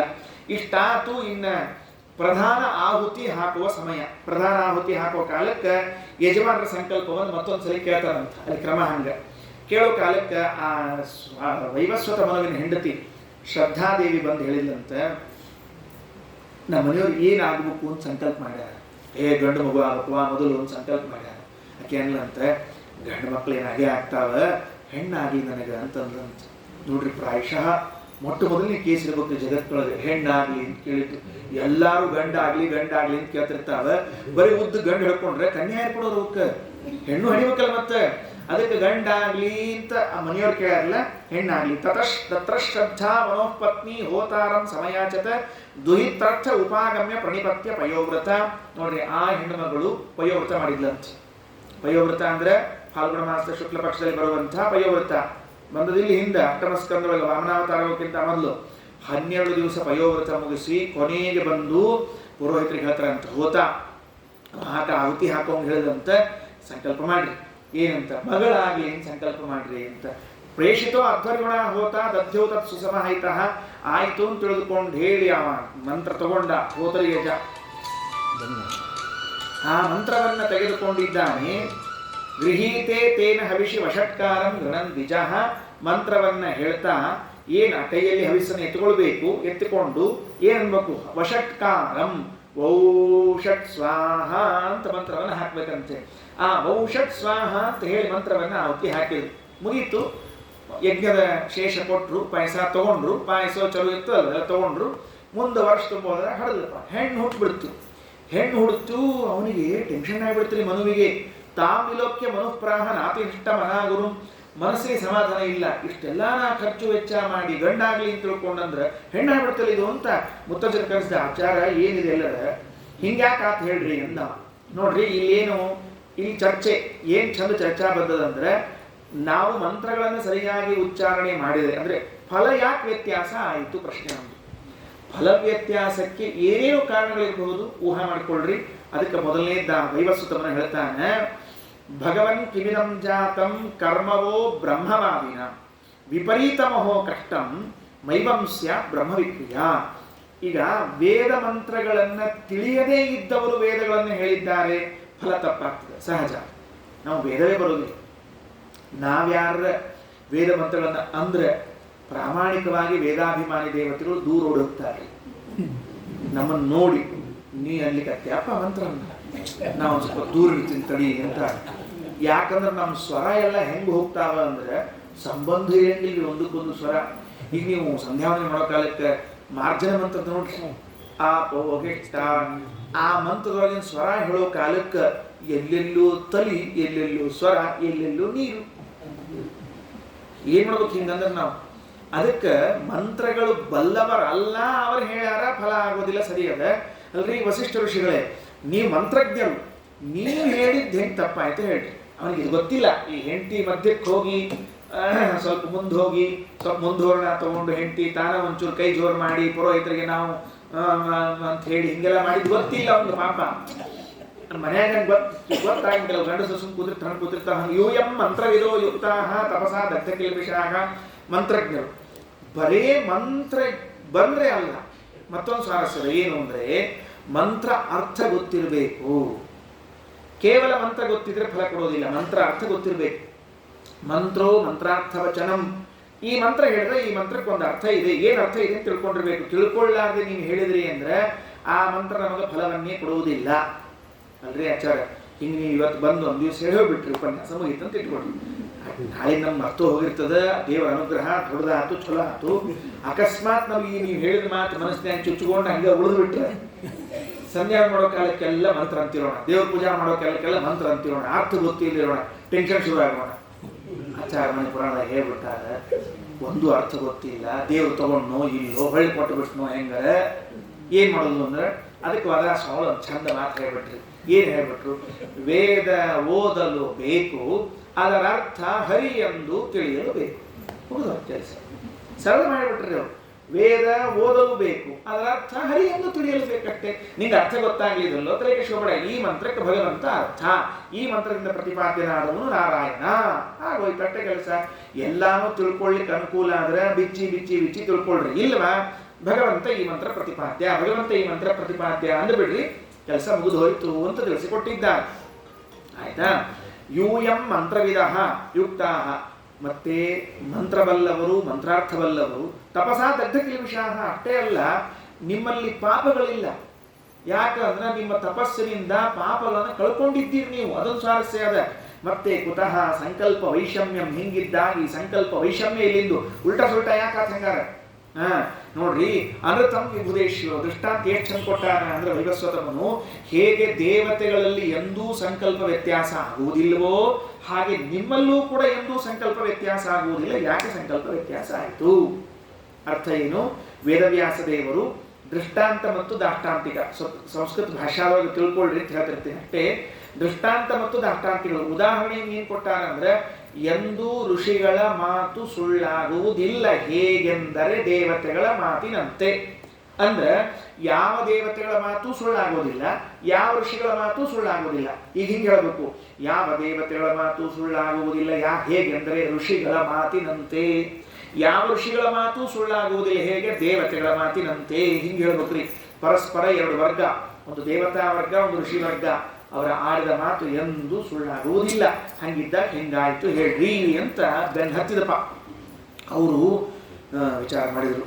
ಹೋತುರ್ ವ್ಯತಿಕ್ರಮಂ ಜ್ಞಾತ್ವಾ ಬಭಾಷೆ ರವಿನಂದನಂ. ತಡಿತಡಿ ಏನಾಗಿದೆ ಒಂದು ಸ್ವಲ್ಪ ವಿಚಾರ ಮಾಡ್ತೀನಿ ಅಂತ ಕಣ್ಣು ಮುಚ್ಚಿ ಧ್ಯಾನ ಮಾಡಿದಾಗ ಆ ಮಧ್ಯದ ಪುರೋಹಿತರು ಮಂತ್ರ ವ್ಯತ್ಯಾಸ ಮಾಡಿದ್ದು ಗೊತ್ತಾಯ್ತು. ಮಂತ್ರ ಏನಿಲ್ಲ, ಮಂತ್ರ ಅದೇ ಹೇಳಿದ್ದಾರೆ. ಧ್ಯಾನ ಮಾಡುವಾಗ ಪುರುಷಾಕೃತಿಯನ್ನು ಧ್ಯಾನ ಮಾಡುವ ಬದಲಿ ಸ್ತ್ರೀ ಆಕೃತಿಯನ್ನು ಧ್ಯಾನ ಮಾಡಿ ಹಾಕಿಬಿಟ್ಟಾರೆ. ಧ್ಯಾನ ಪ್ರಧಾನ ನೋಡಿ ಎಷ್ಟು ಪ್ರಧಾನವಾಗಿದೆ ಅಂದರೆ, ಹೇಳಿದ್ರು ಭೋತುಹು ವ್ಯತಿಕ್ರಮಂ. ಅವನೇನು ಧ್ಯಾನ ಮಾಡಬೇಕಾಗಿತ್ತು, ಏನು ಧ್ಯಾನ ಮಾಡಬೇಕಾಗಿತ್ತು? ಪುರುಷ ಜೀವ ಹುಟ್ಲಿ, ಗಂಡು ಹುಟ್ಲಿ ಅಂತ. ಅದು ಬದಲಾಯಿಸಿದ ಕೂಡಲೇ ಫಲ ವ್ಯತ್ಯಾಸ ಆಗೋಯ್ತು. ಆಯ್ತಪ್ಪ, ಏನೋ ನಮ್ಮ ಪುರೋಹಿತರು ಮಾಡ್ಯಾರ, ಅವರ ಹಂಗೆ ಯಾಕೆ ಮಾಡಿದ ಅಂತ ಕೇಳಿದ್ರೆ, ಪುರೋಹಿತರು ನಿಮ್ಮ ಮನೆಯವ್ರು ಮಾಡ್ಯಾರ, ನಮ್ಮ ಮತ್ತೆ ಕೊನೆಗೆ ನನ್ನ ಹೆಂಡತಿ ಮೇಲೆ ಬಂತ ಅದು ಅಂದ್ರು. ಈಗ ಏನು ಮಾಡ್ತೀರಿ ಮಾಡ್ರಿ, ನನಗೆ ಗಂಡು ಮಗು ಮಾಡಿಕೊಡ್ರಿ ಅಂದ್ರು. ಇನ್ನೊಂದು ಹಡಿಯೋದು ಅಂತಲ್ಲಂತ, ಇದ್ದು ಹುಡುಗನ ಮಾಡೋದಂತೆ. ನಾವು ಅಂದ್ಕೊಂಡೀವಿ ಎಲ್ಲರ ಮತ್ತೆ ಅಮೆರಿಕಕ್ಕೋ ಲಂಡನ್ಗೋ ಎಲ್ಲೋ ಹೋಗಿ ಲಿಂಗ ವ್ಯತ್ಯಾಸ ಮಾಡಿಸ್ಕೊಂಡು ಬರ್ತಾರೋ ಹೆಂಗ. ಅಥವಾ ಅವತ್ತು ಶಿಖಂಡಿಗೆ ಒಂದು ಕಥೆ ಆಗಿತ್ತು ನೋಡ್ರಿ. ಶಿಖಂಡಿ ಸ್ಥೂಣಾಕರಣ, ಆ ಗಂಧರ್ವನ ಮತ್ತು ತುಂಬೂರಿಗೆ ಸ್ಥೂಣಾಕರಣ ಅಂತ ಹೆಸರು. ತುಂಬೂರುವಿನ ದೇಹವನ್ನು ಇವರಿಗೆ ಕೊಟ್ಟು, ಇವ್ರ ದೇಹ ಅವರು ತಗೊಂಡು ಶಿಖಂಡಿ ಬಂದು ಗಂಡಸು ಅಂತ ಕರ್ಸ್ಕೊಂಡು ಹಂಗೆ ಹಿಂಗೇನ್ರ ಮಾಡ್ತಾರನು ಅಂತಂದ್ರೆ ವಸಿಷ್ಠರಂದ್ರು, ಆಯ್ತಪ್ಪ ವಿಚಾರ ಮಾಡ್ತೀನಿ ತಡಿ ಅಂತ ಹೇಳಿದ್ರು. ಏವಂ ವ್ಯವಸಿತೋ ರಾಜನ್ ಭಗವಾನ್ ಸ ಮಹಾಯಶಾಃ ಅಸ್ತೌಷೀದ್ ಆದಿಪುರುಷಂ ಇಲಾಯ ಪುಂಸ್ತಕಾಮ್ಯಯ. ನೇರವಾಗಿ ಭಗವಂತನ ಕುರಿತು ತಪಸ್ಸು ಮಾಡ್ತಾರೆ ವಸಿಷ್ಠರು, ಇನ್ಯಾರ ಹತ್ರ ಮಾತಾಡಲಿಲ್ಲ. ಭಗವಂತನ ಕುರಿತು ತಪಸ್ಸು ಮಾಡಿ ಏನ್ ಕೇಳಿದ್ರು ಅಂದ್ರೆ, ಇಲಾಯಾಹ ಪುಂಸ್ತಕಾಮ್ಯಯ, ಈ ಹುಡುಗಿಯೇನಿದ್ದಾಳೆ ಇಳ ಅಂತ ಹೆಸರಿಟ್ಟಿದ್ರು ಆಕೆಗೆ, ಇದು ಗಂಡಾಗಬೇಕು ಅಂತ ಕೇಳಿಕೊಂಡ್ರು. ದೇವರೇನಂದ, ತಸ್ಮೈ ಕಾಮವರಂ ತುಷ್ಟೋ ಭಗವಾನ್ ಹರೀಶ್ವರ ದದೌ ಇಲಾ ಭವತ್ತೇನ ಸುದ್ಯುಮ್ನ ಪುರುಷರ್ಷಭ. ದೇವರು ಇಚ್ಛೆ ಮಾಡಿದ ಮಾತ್ರಕ್ಕೆ ಹುಡುಗಿ ಹೋಗಿ ಹುಡುಗಾಗಿ ಕೂತ್ಕೊಂಡಿತು. ಏನ್ ತಿಳಿಸ್ಲಿಕ್ಕೆ ಹೊರಟಿದ್ದಾರೆ? ಎರಡು ಅಂಶ ಮರಿಬೇಡ್ರಿ. ವೇದ ಮಂತ್ರಗಳಲ್ಲಿರುವ ಸಾಮರ್ಥ್ಯ ಎಂಥದ್ದು ಅಂತ ಒಂದು ಮೊದಲನೇ. ಪುರುಷ ಆಗು ಅಂದ್ರೆ ಪುರುಷ ಹುಡ್ತದ, ಸ್ತ್ರೀ ಆಗು ಅಂದ್ರೆ ಸ್ತ್ರೀ ಹುಡ್ತದ. ಹೆಂಡತಿ ಹೇಳ್ಯಾಳ, ಗಂಡ ಹೇಳ್ಯಾಳ ಬೇರೆ ಅಭಿಪ್ರಾಯ. ಇವ್ರು ಅವ್ರಿಗೆ ಹೇಳಿದ್ರು, ಅವ್ರು ಇವ್ರಿಗೆ ಹೇಳಿದ್ರು, ವ್ಯತ್ಯಾಸ ಆಯ್ತು ಇರಲಿ. ಅಂತೂ ಮಂತ್ರ ಹೇಳಿ ಹಾಕಿದಾಗ ಎಂತಹದ್ದು ಬೇಕು ಅಂತಹದ್ದನ್ನು ಪಡಿಬಹುದು ಅಂತ ಆಯ್ತಲ್ಲ. ಹಾಗಾದ್ರೆ ಮಂತ್ರಗಳಲ್ಲಿ ಸಾಮರ್ಥ್ಯ. ಎರಡನೆಯದ್ದು, ಸ್ವಯಂ ಭಗವಂತ ಎಂತಹ ಸಮರ್ಥನೆ ಇದ್ದಾನೆ ಅಂದರೆ, ಅವನು ಏನನ್ನಾದರೂ ಮಾಡಬಲ್ಲ ಅನ್ನುವುದಕ್ಕೆ ದೃಷ್ಟಾಂತ ಯಾವುದು ಅಂದರೆ, ಹೆಣ್ಣಾಗಿ ಹುಟ್ಟಿದ್ದನ್ನ ಗಂಡಾಗಿ ಮಾಡಿಕೊಟ್ಟು. ವಸಿಷ್ಠರ ಪ್ರಾರ್ಥನಾ ಅದ, ಭಗವಂತನ ಇಚ್ಛಾ ಅದ, ಎಲ್ಲ ಸರಿ. ಅಂದರೆ ದೇವರ ಸಾಮರ್ಥ್ಯವನ್ನು ತಿಳಿದುಕೊಳ್ಳಿಕ್ಕೆ ಇದು ಒಂದು ಅಂಶ ಸಾಕಲ್ಲ. ಏನಂತ ಅವನು ಏನು ಮಾಡ್ತಾನೆ ಮಾಡಬಹುದು. ಒಂದು ಈ ಸಂದರ್ಭದಲ್ಲಿ ಸ್ಮರಣೆಗೆ ಬಂದ ಅಂಶವನ್ನು ಹೇಳುತ್ತೇವೆ. ನಾವು ಮಾಡುವಂತಹ ಗಾಯತ್ರಿ ಮಂತ್ರ ಇದೇನೋ ಸುಮ್ಮನೆ ಸಂಧ್ಯಾವಂದನಾಂಗವಾಗಿ ಬಂದದ್ದು ಅಂತ ತಿಳಿದು ಮಾತ್ರ ಮಾಡಬೇಡ್ರಿ. ಈ ಗಾಯತ್ರಿ ಮಂತ್ರಕ್ಕೆ ಇದ್ದ ಸಾಮರ್ಥ್ಯ ಎಷ್ಟಿದೆ ಅಂತ ಕೇಳಿದ್ರೆ, ಇದೇ ಮಂತ್ರವನ್ನ ದ್ವಾಪರ ಯುಗದಲ್ಲಿ ಹೇಳಿ ಬಾಣಗಳನ್ನು ಕ್ಷತ್ರಿಯರು ಪ್ರಯೋಗ ಮಾಡಿದರೆ ಬ್ರಹ್ಮಾಸ್ತ್ರಗಳಾಗಿ ಬರ್ತಿದ್ವು ಅಂತ ಶ್ರೀಮದಾಚಾರ್ಯ ದಾಖಲೆ ಕೊಡ್ತಾರೆ. ಯಾವ ಬೇರೆ ಮಂತ್ರ ಇಲ್ಲ ಬ್ರಹ್ಮಾಸ್ತ್ರಕ್ಕೆ. ನಾವು ಮಾಡೋ ಗಾಯತ್ರಿ ಮಂತ್ರನೇ. ನೀವು ಗಾಯತ್ರಿ ಮಂತ್ರವನ್ನು ಸರಿಯಾಗಿ ಸಿದ್ಧ ಮಾಡಿಕೊಂಡಿದ್ರೆ ಅದನ್ನು ಎತ್ತಿ ಹುಲ್ಲು ಕಡ್ಡಿಯನ್ನು ಬಿಟ್ಟರೂ ಕೂಡ ಬ್ರಹ್ಮಾಸ್ತ್ರವೇ ಆಗುತ್ತದೆ ಅಂತಾರೆ ಶ್ರೀಮದಾಚಾರ್ಯ. ಅಂದಮೇಲೆ ಈ ಮಂತ್ರಗಳಲ್ಲಿ ಎಂತಹ ಸಾಮರ್ಥ್ಯ ಇದೆ ಅಂತ ತಿಳ್ಕೊಳ್ಬೇಕು. ಸಿದ್ಧಿ ಮಾಡಿಕೊಳ್ಳಿಕ್ಕೆ ಅದರದ್ದೇ ಆದ ಕ್ರಮ ಇದೆ, ಅದರ ಪ್ರಕಾರ ಸಿದ್ಧಿ ಮಾಡಿಕೊಳ್ಬೇಕು. ಅಂತೂ ಮಂತ್ರ ಸಾಮರ್ಥ್ಯ ಜೊತೆಗೆ ಭಗವಂತನ ಇಚ್ಛೆ ಸಾಮರ್ಥ್ಯ ಏನು, ಇಚ್ಛೆಯೇ ಹೆಣ್ಣು ಗಂಡ. ಸರಿ, ಇಳ ಅಂತಿತ್ತ ಬಂದು ಹುಡುಗಾದ ಸುದ್ದಿಮ್ನ ನಾಮಕರಣ ಮಾಡಿದ್ರಿ. ನಾಮಕರಣ ಆತು, ಮುಂಜುವೆ ಆತು, ಜವಳ ಆತು, ಎಲ್ಲ ಸಾರಿ ಜವಳ ಅಂದ್ರೆ ಮುಂಜುವೆ ಉಲ್ಟ, ಜವಳ ಆತು, ಮುಂಜುವೆ ಆತು, ಲಗ್ನೂ ಆತು. 3 ಮಕ್ಕಳು ಆದ್ರು. ಯಾರಿಗೆ? ಅವನಿಗೆ, ಸುದ್ದಿಮ್ನಿಗೆ. ಇಷ್ಟಾದ ಮೇಲೆ ಒಂದು ದಿವಸ ಕುದುರೆ ಏರ್ಕೊಂಡು ಆತು ವಿಹಾರಕ್ಕೆ ಹೋಗೋಣ ಅಂತ ಕಾಡಿಗೆ ಅಂತ ಹೋದ್ನಂತ.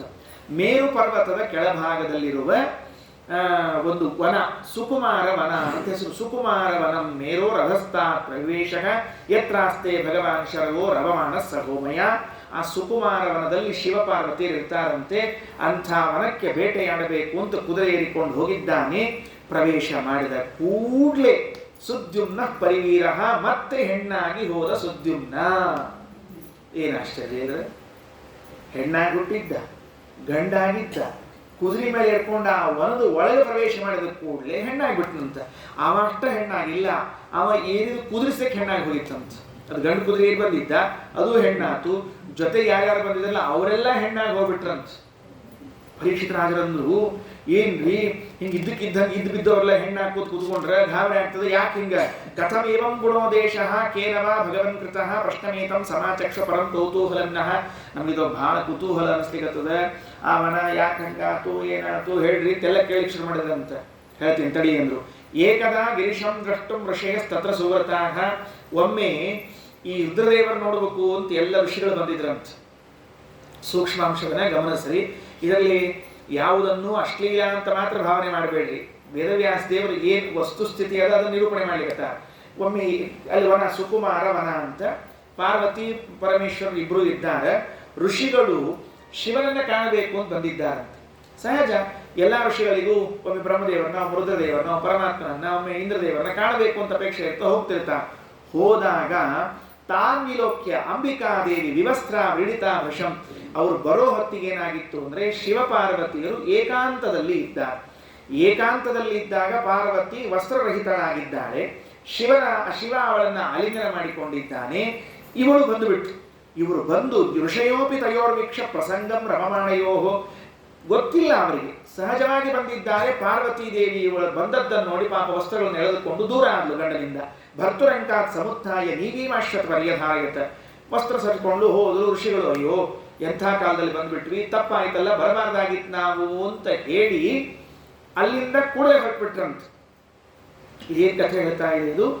ಪುರುಷ ಸ್ತ್ರೀ ಗಂಡ ಹೆಂಡತಿಯರು ಏಕಾಂತದಲ್ಲಿ ಇರುವ ಕಾಲದಲ್ಲಿ ಋಷಿಗಳು ಬಂದರು, ವಿಘ್ನ ಆಯಿತು, ಅಡ್ಡಿ ಆಯಿತು, ನಾವು ಬರಬಾರ್ದಾಗಿತ್ತು ಅಂತ ಅಲ್ಲಿಂದ ನೇರ ಎಲ್ಲಿ ಹೋದ್ರು ಅಂತ ಕೇಳಿದ್ರೆ ಬದರಿ ಕ್ಷೇತ್ರಕ್ಕೆ ಬಂದ್ರಂತೆ. ವಿಚಾರ ಮಾಡಿ, ಬದರಿನಾರಾಯಣ ಇದ್ದಾರಲ್ಲ, ಆ ಬದರಿನಾರಾಯಣ ದರ್ಶನ ಮಾಡಿಕೊಂಡು ಅವರ ರತಿಗೆ ವಿಘ್ನ ಮಾಡಿದ್ದರ ಪ್ರಾಯಶ್ಚಿತ್ತ ಮಾಡಿಕೊಂಡ್ರಂತೆ. ಯಾರು? ಋಷಿಗಳು. ಕಥೆ ಗೊತ್ತಾಯ್ತಲ್ಲ? ಒಂದು ದೃಷ್ಟಾಂತ ಹೇಳ್ತೇನೆ. ಏನು ದೃಷ್ಟಾಂತ ಅಂದ್ರೆ, ಪಾಂಡುರಾಜನ ಕಥೆ ಕೇಳಿದ್ದೀವಲ್ಲ ಮಹಾಭಾರತದಲ್ಲಿ. ಈ ಪಾಂಡುರಾಜನಿಗೆ ಮಕ್ಕಳಾಗದೇ ಇರಲಿಕ್ಕೆ, ತನ್ನ ಹೆಂಡತಿಯ ಜೊತೆಗೆ ಸಂಯೋಗ ಆಗದೇ ಇರಲಿಕ್ಕೆ, ಜೊತೆಗೆ ಅವರು ಮರುದೇವತೆಗಳಲ್ಲಿ ಒಬ್ಬರು ಪರಾವಹ ಮರುತ್ತು ಸ್ವರ್ಗವನ್ನು ಸೇರದೇ ಇರಲಿಕ್ಕೆ ಏನೇನು ಕಾರಣ ಇರಬಹುದು?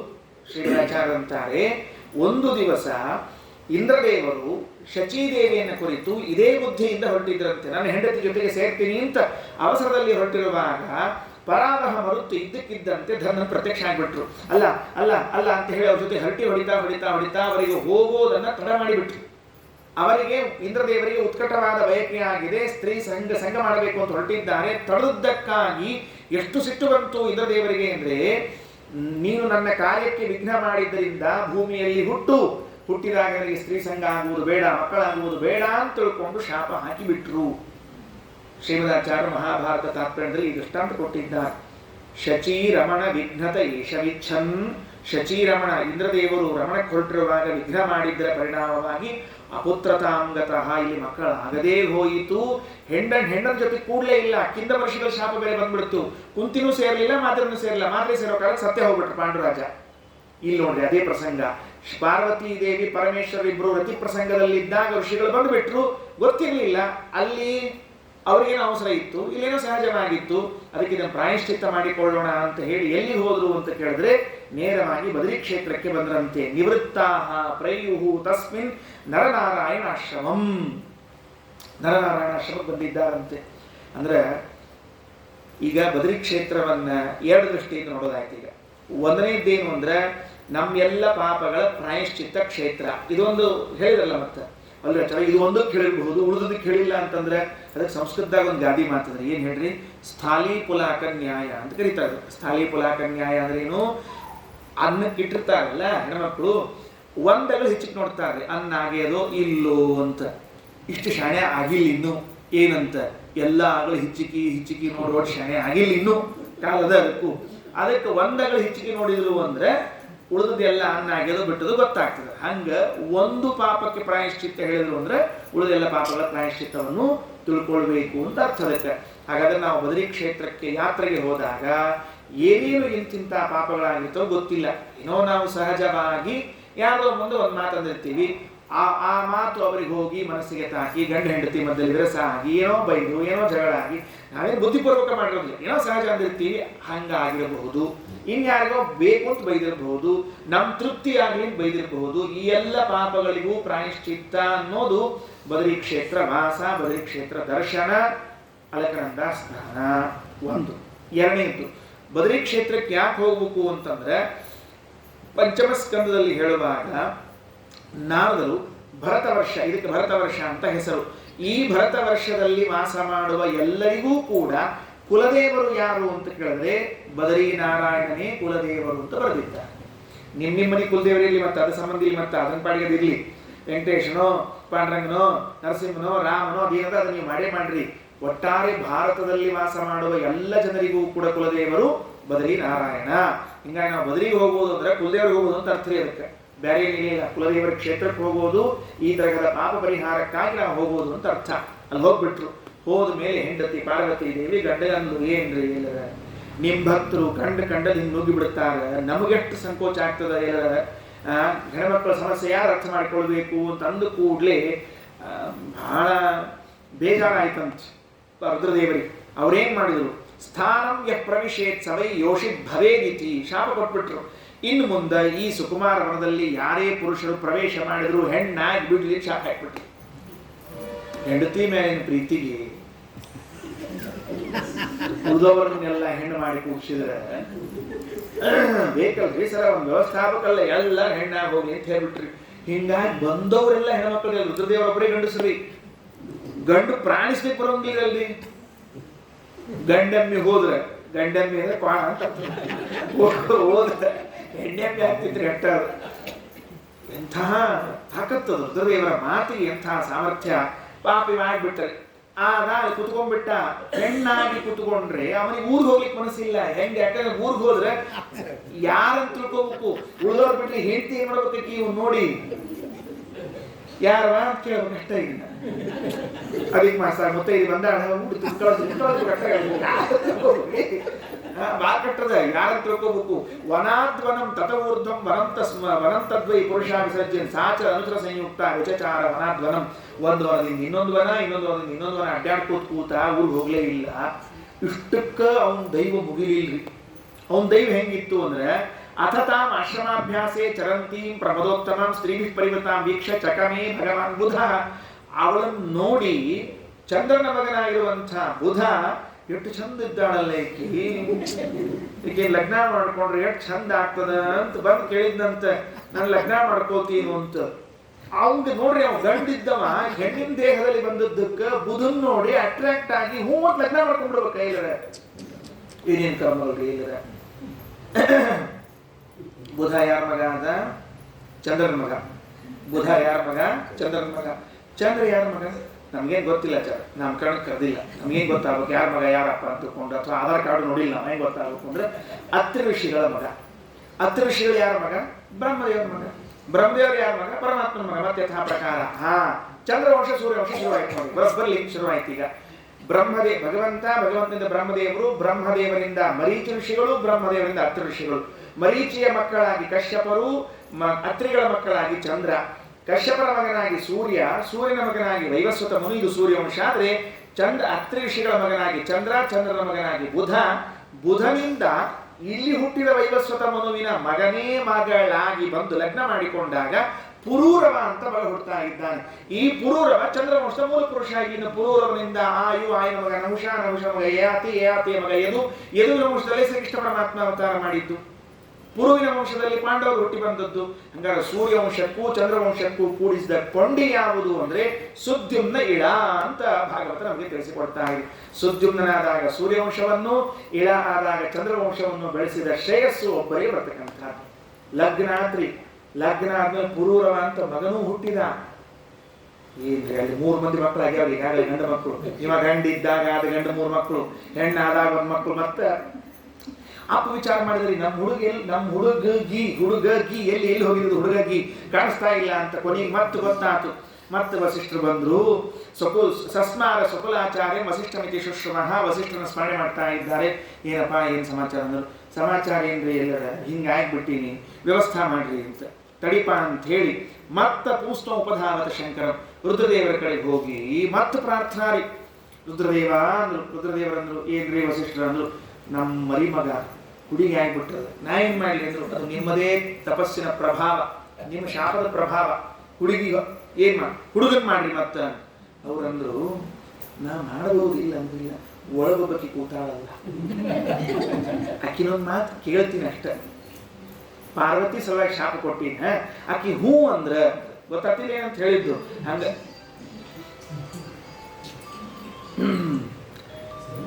ಎಲ್ಲಾ ಗಂಡಸರು ಅವಸರದಾಗ ಏನ್ರ ಹೂ ಅನ್ಲಿಕ್ಕೆ ಹೋಗ್ಬೇಡ್ರಿ. ಇದು ಸೂತ್ರ ರುದ್ರದೇವ ತಿಳಿಸಿ ಕೊಟ್ಟದ್ದು. ಒಳಗೆ ಒಂದ್ಸಲ ಹೋಗಿ ಏನಂತೀ ಇಷ್ಟು ಕೇಳಿ ಹೊರಗೆ ಬಂದ್ಬಿಟ್ರೆ ಮುಗಿದೋತ. ಹೂ ಅಲ್ಲಿ ಕೇಳ್ಕೊಡ್ರಿ ಮೊದಲೇ. ಆಚಾರ ಬಂದು ಕೂತಿರ್ತಾರ ಮನ್ಯಾಗ, ಭಯಂಕರ ದೊಡ್ಡ ಉದ್ದ ಗಂಡು ಹೋಗ್ಕೊಂಡು ಒಳಗೆ ಏನ್ರಿ ಅಂತ ಬರ್ತಿಲ್ಲ ಸೌಂಡು. ಅದು ಇದೇ ಸೂತ್ರದ ಪರಿಣಾಮ ಇದೆ, ಬೇರೆ ಏನಿಲ್ಲೇ ಇಲ್ಲ. ಅದಕ್ಕೆ ಹೇಳಿದ ಅಕ್ಕಿ ಮನಸ್ಸಿಗೆ ಅಸಮಾಧಾನ ಆಗ್ಬಾರ್ದಲ್ಲ. ಈಗ ಅದಕ್ಕೊಂದು ವ್ಯವಸ್ಥೆ ಮಾಡ್ತೀನಿ ಅಂದ್ರೆ ಅವರು ಏನು ಮಾಸಂ ಪುಮಾಂಸ ಭವಿತ ಸ್ತ್ರೀ ಮಾಸಂ ಸಪಸಾಸವ. ನೋಡ್ರಿ, ನನ್ನ ಇಚ್ಛಾ ನಿಮ್ಮ ತಪಸ್ಸು ಎರಡೂ ಕೂಡಿ 1 ತಿಂಗಳ ಗಂಡಾಗಿರ್ಲಿ 1 ತಿಂಗಳು ಹೆಣ್ಣಾಗಿರ್ಲಿ ಅಂತ ಹೇಳ್ಬಿಟ್ರಿ. ಏನು ಪರಿಸ್ಥಿತಿ ರೀ ಎಲ್ಲರ. ಆಚಾರ್ಯ ಅನುಗ್ರಹಾತ್ ಕಾಮ್ ಲಬ್ಧ್ವಾ ಪುಸ್ತಂ, ಗಂಡಸಾಗಿ ಬಂದ್ಬಿಟ್ರಿ, ಮನೆಗೆ ಬಂದ್ಬಿಟ್ಟ, ಹೆಂಡತಿ ಮಕ್ಕಳೆಲ್ಲ ಸಂತೋಷ ಆಯ್ತು. 1 ತಿಂಗಳು ಪೂರ್ಣ ಗಂಡಸು, ಮುಂದಿನ ತಿಂಗಳು ಹೆಂಗಸು. ಮತ್ತೆ ಯಥಾ ಪ್ರಕಾರ ಮುಂದಿನ ತಿಂಗಳು ಹೆಂಗಸು, ಮುಂದಿನ ತಿಂಗಳು ಗಂಡಸು. ಇದು ಏನು ಹೋರಾಟ ರೀ ಜೀವನದೊಳಗೆ. ವಿಚಾರ ಮಾಡ್ರಿ. ಈಗ ಅವ್ರಿಗೆ ಬಂದದ ನಾವು ಕೇಳಿಕತ್ತೀವಿ, ಅದನ್ನ ಅನುಭವಿಸಿ ನೋಡಿ ಗೊತ್ತಾಗ್ತದೆ. ಈ ಇಡೀ ತಿಂಗಳು ಗಂಡಸು ಅಂತ ಹಿಂಗೆ ಅಡ್ಡಾಡಿದವ, ಮುಂದಿನ ತಿಂಗಳಿಗೆ ಇಡೀ ದೇಹ ಬದಲಾವಣೆ ಆಗಬೇಕು, ಮನಸ್ಸೆಲ್ಲ ಪೂರ್ಣ ಬದಲಾಗಬೇಕು. ಎಂತಹ ವ್ಯಗ್ರ ಆಗಬೇಡ ಮನಸ್ಸು. ಸುಮ್ಮನೆ ಒಂದು ಭಾವನೆಯಿಂದ ಇನ್ನೊಂದು ಭಾವನೆ ಆದಾಗಲೇನೆ ತಲೆ ಕೆಟ್ಟು ಹೋಗಿರ್ತದೆ ನಮಗೆ. ಅಂಥದ್ದು ಸ್ತ್ರೀತ್ವ ಪುಂಸ್ತಗಳಾಗ್ತಾ ಇದ್ರೆ ಪ್ರಜೆಗಳೆಲ್ಲ ಬೇಜಾರು ಮಾಡ್ಕೊಂಡ್ಬಿಟ್ರಂತ. ಯಾಕೆ ಯಾವಾಗ ಹೋಗ್ಬೇಕು ರಾಜನ ಭೇಟಿ ಆಗ್ಲಿಕ್ಕೆ ಅಂತ ಪ್ರಶ್ನೆ ಬಂತ್ರಿಗೆ. ಇಲ್ಲ, ನಮ್ಮ ರಾಜ ಇಂಥದಿನೋ ಮನ್ಯಾಗ ಕಾರ್ಯಕ್ರಮದ ಅಂತ ತಿಳ್ಕೊಂಡು ಹೇಳಿ ಒಂದ್ ಜೊತೆ ಧೋತ್ರ ಇವನ್ನೆಲ್ಲ ತಗೊಂಡು ಹೋಗೋಣ, ಸೀರೆ ಉಟ್ಕೊಂಡು ಕೂತಿರೋಣ ರಾಜ. ಅಯ್ಯೋ ಪಾಪ, ಈ ತಿಂಗಳು ರಾಜಂದ ಹೆಣ್ಣಿನ ವೇಷ ಅಂತ. ಮುಂದಿನ ತಿಂಗಳು ಹೋಗೋ ಮತ್ತೊಮ್ಮೆ ಯಾವಾಗ ಹೋಗೋ ಕಾಲಕ್ಕೆ ಒಂದು 9 ಗಜದ ಸೀರೆ, ಕುಂಕುಮ 6 ಗಜದ ಅಂತ ಹೇಳ 9 ಗಜದ ಸೀರೆ ಅಂತ ತಿಳ್ಕೊಂಡು ಹೇಳಿ ತಗೊಂಡು ಹೋಗಿ ಹಿಂಗ್ ನೋಡೋ ಹೊತ್ತಿಗೆ ನಾವು ಪ್ಯಾಂಟ್ ಹಾಕೊಂಡು ಕೂತ್ಕೋಣ ಅಂದ್ರೆ ಮತ್ತೆ ರಾಜನಾಗಿ ಕೂತ್ಕೋಣ. ಏನು ಪರಿಸ್ಥಿತಿ ಅಂದ್ರೆ ಅವರು ನೋಡ್ರಿ, ಶಬ್ದದ ಅಂದಲ್ಲದು. ಏನು ನಾಭ್ಯನಂದಸ್ಮತಂ ಪ್ರಜಾಹ, ಪ್ರಜೆಗಳು ಇಷ್ಟಪಡಲಿಲ್ಲ ಅವನ್ನ, ಬೇಡ ಅಂತ ಇದ್ದಾರೆ. ಭಾರಿ ಆಶ್ಚರ್ಯ. ಹಂಗಾಗಿ ಹಿಂಗ ಇದ್ನ ಇವ ಕೊನೆ ತನಕ ಅಂದ್ರೆ ಅದಕ್ಕೆ ನಾರಾಯಣ ಪಂಡಿತಾಚಾರ್ಯರು ಸಂಗ್ರಹ ರಾಮಾಯಣ ಅಂತ ಒಂದು ಗ್ರಂಥ ಬರೆದಿದ್ದಾರೆ. ಆ ಸಂಗ್ರಹ ರಾಮಾಯಣದಲ್ಲಿ ಹೇಳುವಾಗ ಇದಕ್ಕೆ ಮತ್ತೆ ವಸಿಷ್ಠರನ್ನ ಕರೆಸಿ ಉಪಾಯ ಹುಡುಕಿದಂತ. ಏನಾದ್ರು ಹೇಳಿ ಮಾಡಿ ಬಿಡಬೇಡ್ರಿ, ಏನ್ ಮಾಡ್ಬೇಕು ಹೇಳು, ಹೆಣ್ಣಾಗ್ತೀಯೋ ಗಂಡಾಗ್ತೀಯೋ, ಗಂಡಾಗ್ಬಿಡ್ತೀನಿ ಹೇಳ್ಬಿಡ್ರಿ, ಏನ್ರ ಅಪೋಲ್ ಯಾಕ್ರ ಅಂದ್ರು. ಆಗ ಅಶ್ವಮೇಧ ಯಾಗವನ್ನ ಮಾಡಿಸಿ ಅವನ್ನ ಪರ್ಮನೆಂಟ್ ಆಗಿ ಗಂಡಸನ್ ಮಾಡಿದ್ರಂತ. ಅಂದ್ರೆ ಅಶ್ವಮೇಧ ಯಾಗ ಅಂದ್ರೆ ಅಂಥಾಪರ ಏನು ಅಂತ ಕೇಳಿದ್ರೆ, ಶ್ರೀಮದಾಚಾರ್ಯರು ಎಲ್ಲಾ ಯಾಗಗಳಲ್ಲೂ ಅಶ್ವಮೇಧ ಯಾಗ ಎಂಬುದು ಸರ್ವಶ್ರೇಷ್ಠವಾದ ಯಾಗ. ಅಶ್ವಮೇಧ ಕ್ರತುಶ್ರೇಷ್ಠ, ಜ್ಯೋತಿಶ್ರೇಷ್ಠೋ ದಿವಾಕರ, ದ್ವಿಪದಾಂ ಬ್ರಾಹ್ಮಣೋ ಶ್ರೇಷ್ಠ, ದೇವಶ್ರೇಷ್ಠಸ್ತು ಮಾರುತಃ ಅಂತ ದೃಷ್ಟಾಂತ ಕೊಟ್ಟಿದ್ದಾರೆ. ಅಶ್ವಮೇಧ ಯಾಗ ಎಂಬುದು ಅತ್ಯಂತ ಶ್ರೇಷ್ಠವಾದದ್ದು. ಅದರ ಪುಣ್ಯದ ಪರಿಪಾಕದಿಂದ ಶಾಶ್ವತವಾಗಿ ಗಂಡಸಾಗಿ ಉಳ್ಕೊಂಡ ಸುದ್ಯುಮ್ನಾಗಿದ್ದಾನೆ. ಆಗ ತನ್ನ ಮೊದಲು ಅಂದರೆ ಗಂಡಸಾಗಿದ್ದಾಗೆ 3 ಜನ ಮಕ್ಕಳಾಗಿದ್ದಲ್ಲ, ಅವರನ್ನ ಉತ್ಕಲ, ಗಯ, ವಿಮಲ ಅಂತ 3 ಜನ ಗಂಡಸರವ್ರಿಗೆ ದಕ್ಷಿಣಾಪಥ ರಾಜಾನಹ, ಈ ದಕ್ಷಿಣ ಭಾಗಕ್ಕೆ ಅವ್ರ ರಾಜರನ್ನ ಕಳಿಸ್ತಾರೆ. ಅಂದ್ರೆ ನಾವೇನು ಇಲ್ಲಿ ವಾಸ ಮಾಡ್ತಿದ್ದೀವಲ್ಲ, ದಕ್ಷಿಣ ಭಾರತ, ಇಲ್ಲಿ ಅವ್ರ ರಾಜರಾದರು. ಇನ್ನು ಆ ಉತ್ತರ ಭಾರತ ಇತ್ತಲ್ಲ, ಅವ್ರ ಕಡೆ ಬಂದಿತ್ತಲ್ಲ, ಅದನ್ನ ಯಾರಿಗೆ ಕೊಟ್ಟ ಅಂದ್ರೆ ತಾನು ಹೆಣ್ಣಾಗಿದ್ದಾಗ ಹಡದ ಮಗ ಇದ್ನಲ್ಲ ಪುರೂರವ, ಅವನಿಗೆ ಕೊಟ್ಟು ಬಿಟ್ಟ. ಕೇಳಿದ್ರಂತ ಇಂದ್ರ, ಯಾರಿಗೆ ಹಂಚಿಕೊಡ್ತೀವಿ ಅಂತ ಕೇಳಿದ್ರಂತ ಒಂದು ಪ್ರಸಂಗದೊಳಗೆ. ಇಲ್ಲ, ನಾನು ಹೆಣ್ಣಿದ್ದಾಗ ಹುಟ್ಟಿದ ಮಗುವಿಗೆ ಹಂಚಿಕೊಡ್ತೀನಿ. ಯಾಕೆ ಅಂದ್ರೆ ತಾಯಿಯ ಪ್ರೇಮ ಏನು ಅಂತ ಅರ್ಥ ಆಗೇ ನನಗೆ. ಈ ಗಂಡಸಾಗಿದ್ದಾಗ ಅಪ್ಪನ ಪ್ರೇಮಕ್ಕಿಂತ ಅಮ್ಮನ ಪ್ರೇಮ ಏನು ಅಂತ ಅರ್ಥ ಆಗಿದೆ. ಹಾಗಾಗಿ ಉತ್ತರಾಧಿಕಾರವನ್ನು ಅವನಿಗೆ ಕೊಡ್ತೀನಿ ಅಂತ ತಿಳಿದುಕೊಂಡು ಹೇಳಿ, ಹೀಗೆ ವೈವಸ್ವತ ಮನುವಿನ ಮೊದಲನೇ ಮಗು ಸುದ್ಯುಮ್ನ ಇಳೆಯಾಗಿ ವ್ಯವಸ್ಥೆಯನ್ನು ಮಾಡಿದ್ದಾರೆ. ಇದಾದ ಮೇಲೆ ಅವನು ಹೊರಟೋದ, ವಯಸ್ಸಾಯಿತು. ಅವನು ಪುರೂರವಸ ತತಃ ಪರಿಣತೆ ಕಾಲೇ ಪ್ರತಿಷ್ಠಾನಪತಿ ಪ್ರಭು ಪುರೂರವಸ ಉತ್ಸೃಜ್ಯ ಗಾಂಪುತ್ರಾಯ ಗತೋವನಂ, ಕಾಳಿ ಹೋಗಿ ತನ್ನ ತಪಸ್ಸನ್ನು ಮಾಡಿಕೊಂಡ ಅಂತ ಹೀಗೆ ತಿಳಿಸಿಕೊಟ್ಟಿದ್ದಾರೆ. ಇದು ಮುಗಿದ ಮೇಲೆ ಇನ್ನು ಮುಂದೆ 10 ಜನ ಗಂಡು ಮಕ್ಕಳಾಗಬೇಕು. ಆ 10 ಜನ ಗಂಡು ಮಕ್ಕಳಾಗಿ ಅವರ ಒಬ್ಬೊಬ್ಬರ ಕಥೆಯನ್ನು ಹೇಳ್ತಾ ಹೋಗ್ಬೇಕು. ಮೊದಲನೇ ಮಗನ ಕಥೆ ಏನು, ಎರಡನೇ ಮಗನ ಕಥೆ ಏನು ಅಂತ ಇದಿಷ್ಟು ಹೇಳೋವರೆಗೆ ಇದು ಸೂರ್ಯವಂಶದ ಕಥೆ. ಇದು ಮುಗಿದ ಮೇಲೆ, ಇದು ಫಸ್ಟ್ ಹಾಫ್. ಸೆಕೆಂಡ್ ಹಾಫ್ ಒಳಗೆ ಚಂದ್ರವಂಶದ ಕಥೆ ಪ್ರಾರಂಭ ಆಗಬೇಕು. ಇನ್ನು 6 ದಿವಸ ಅವಕಾಶ ಅದ. ಇವತ್ತಿನ ದಿವಸ ಮುಗಿದದ್ದರಿಂದ ಶ್ರೀಕೃಷ್ಣ ಅರ್ಪಣಮಸ್ತು. ಅಕ್ಷಯಂ ಕರ್ಮ ಯಸ್ಮಿನ್ ಪರೇ ಸ್ವರ್ಪಿತಂ ಪ್ರಕ್ಷಯಂ ಯಾಂತಿ ದುಃಖಾನಿ ಯನ್ನಾಮತಃ ಅಕ್ಷರೋ ಯೋಜರಃ ಸರ್ವದೈವಾಮೃತಃ ಕುಕ್ಷಿಗಂ ಯಸ್ಯ ವಿಶ್ವಂ ಸದಾ ಜಾತಿಕಂ ಪ್ರೀಣಯಾಮೋ ವಾಸುದೇವಂ ದೇವತಾ ಮಂಡಲ ಖಂಡಮಂಡಲ ಪ್ರೀಣಯಾಮೋ ವಾಸುದೇವಂ.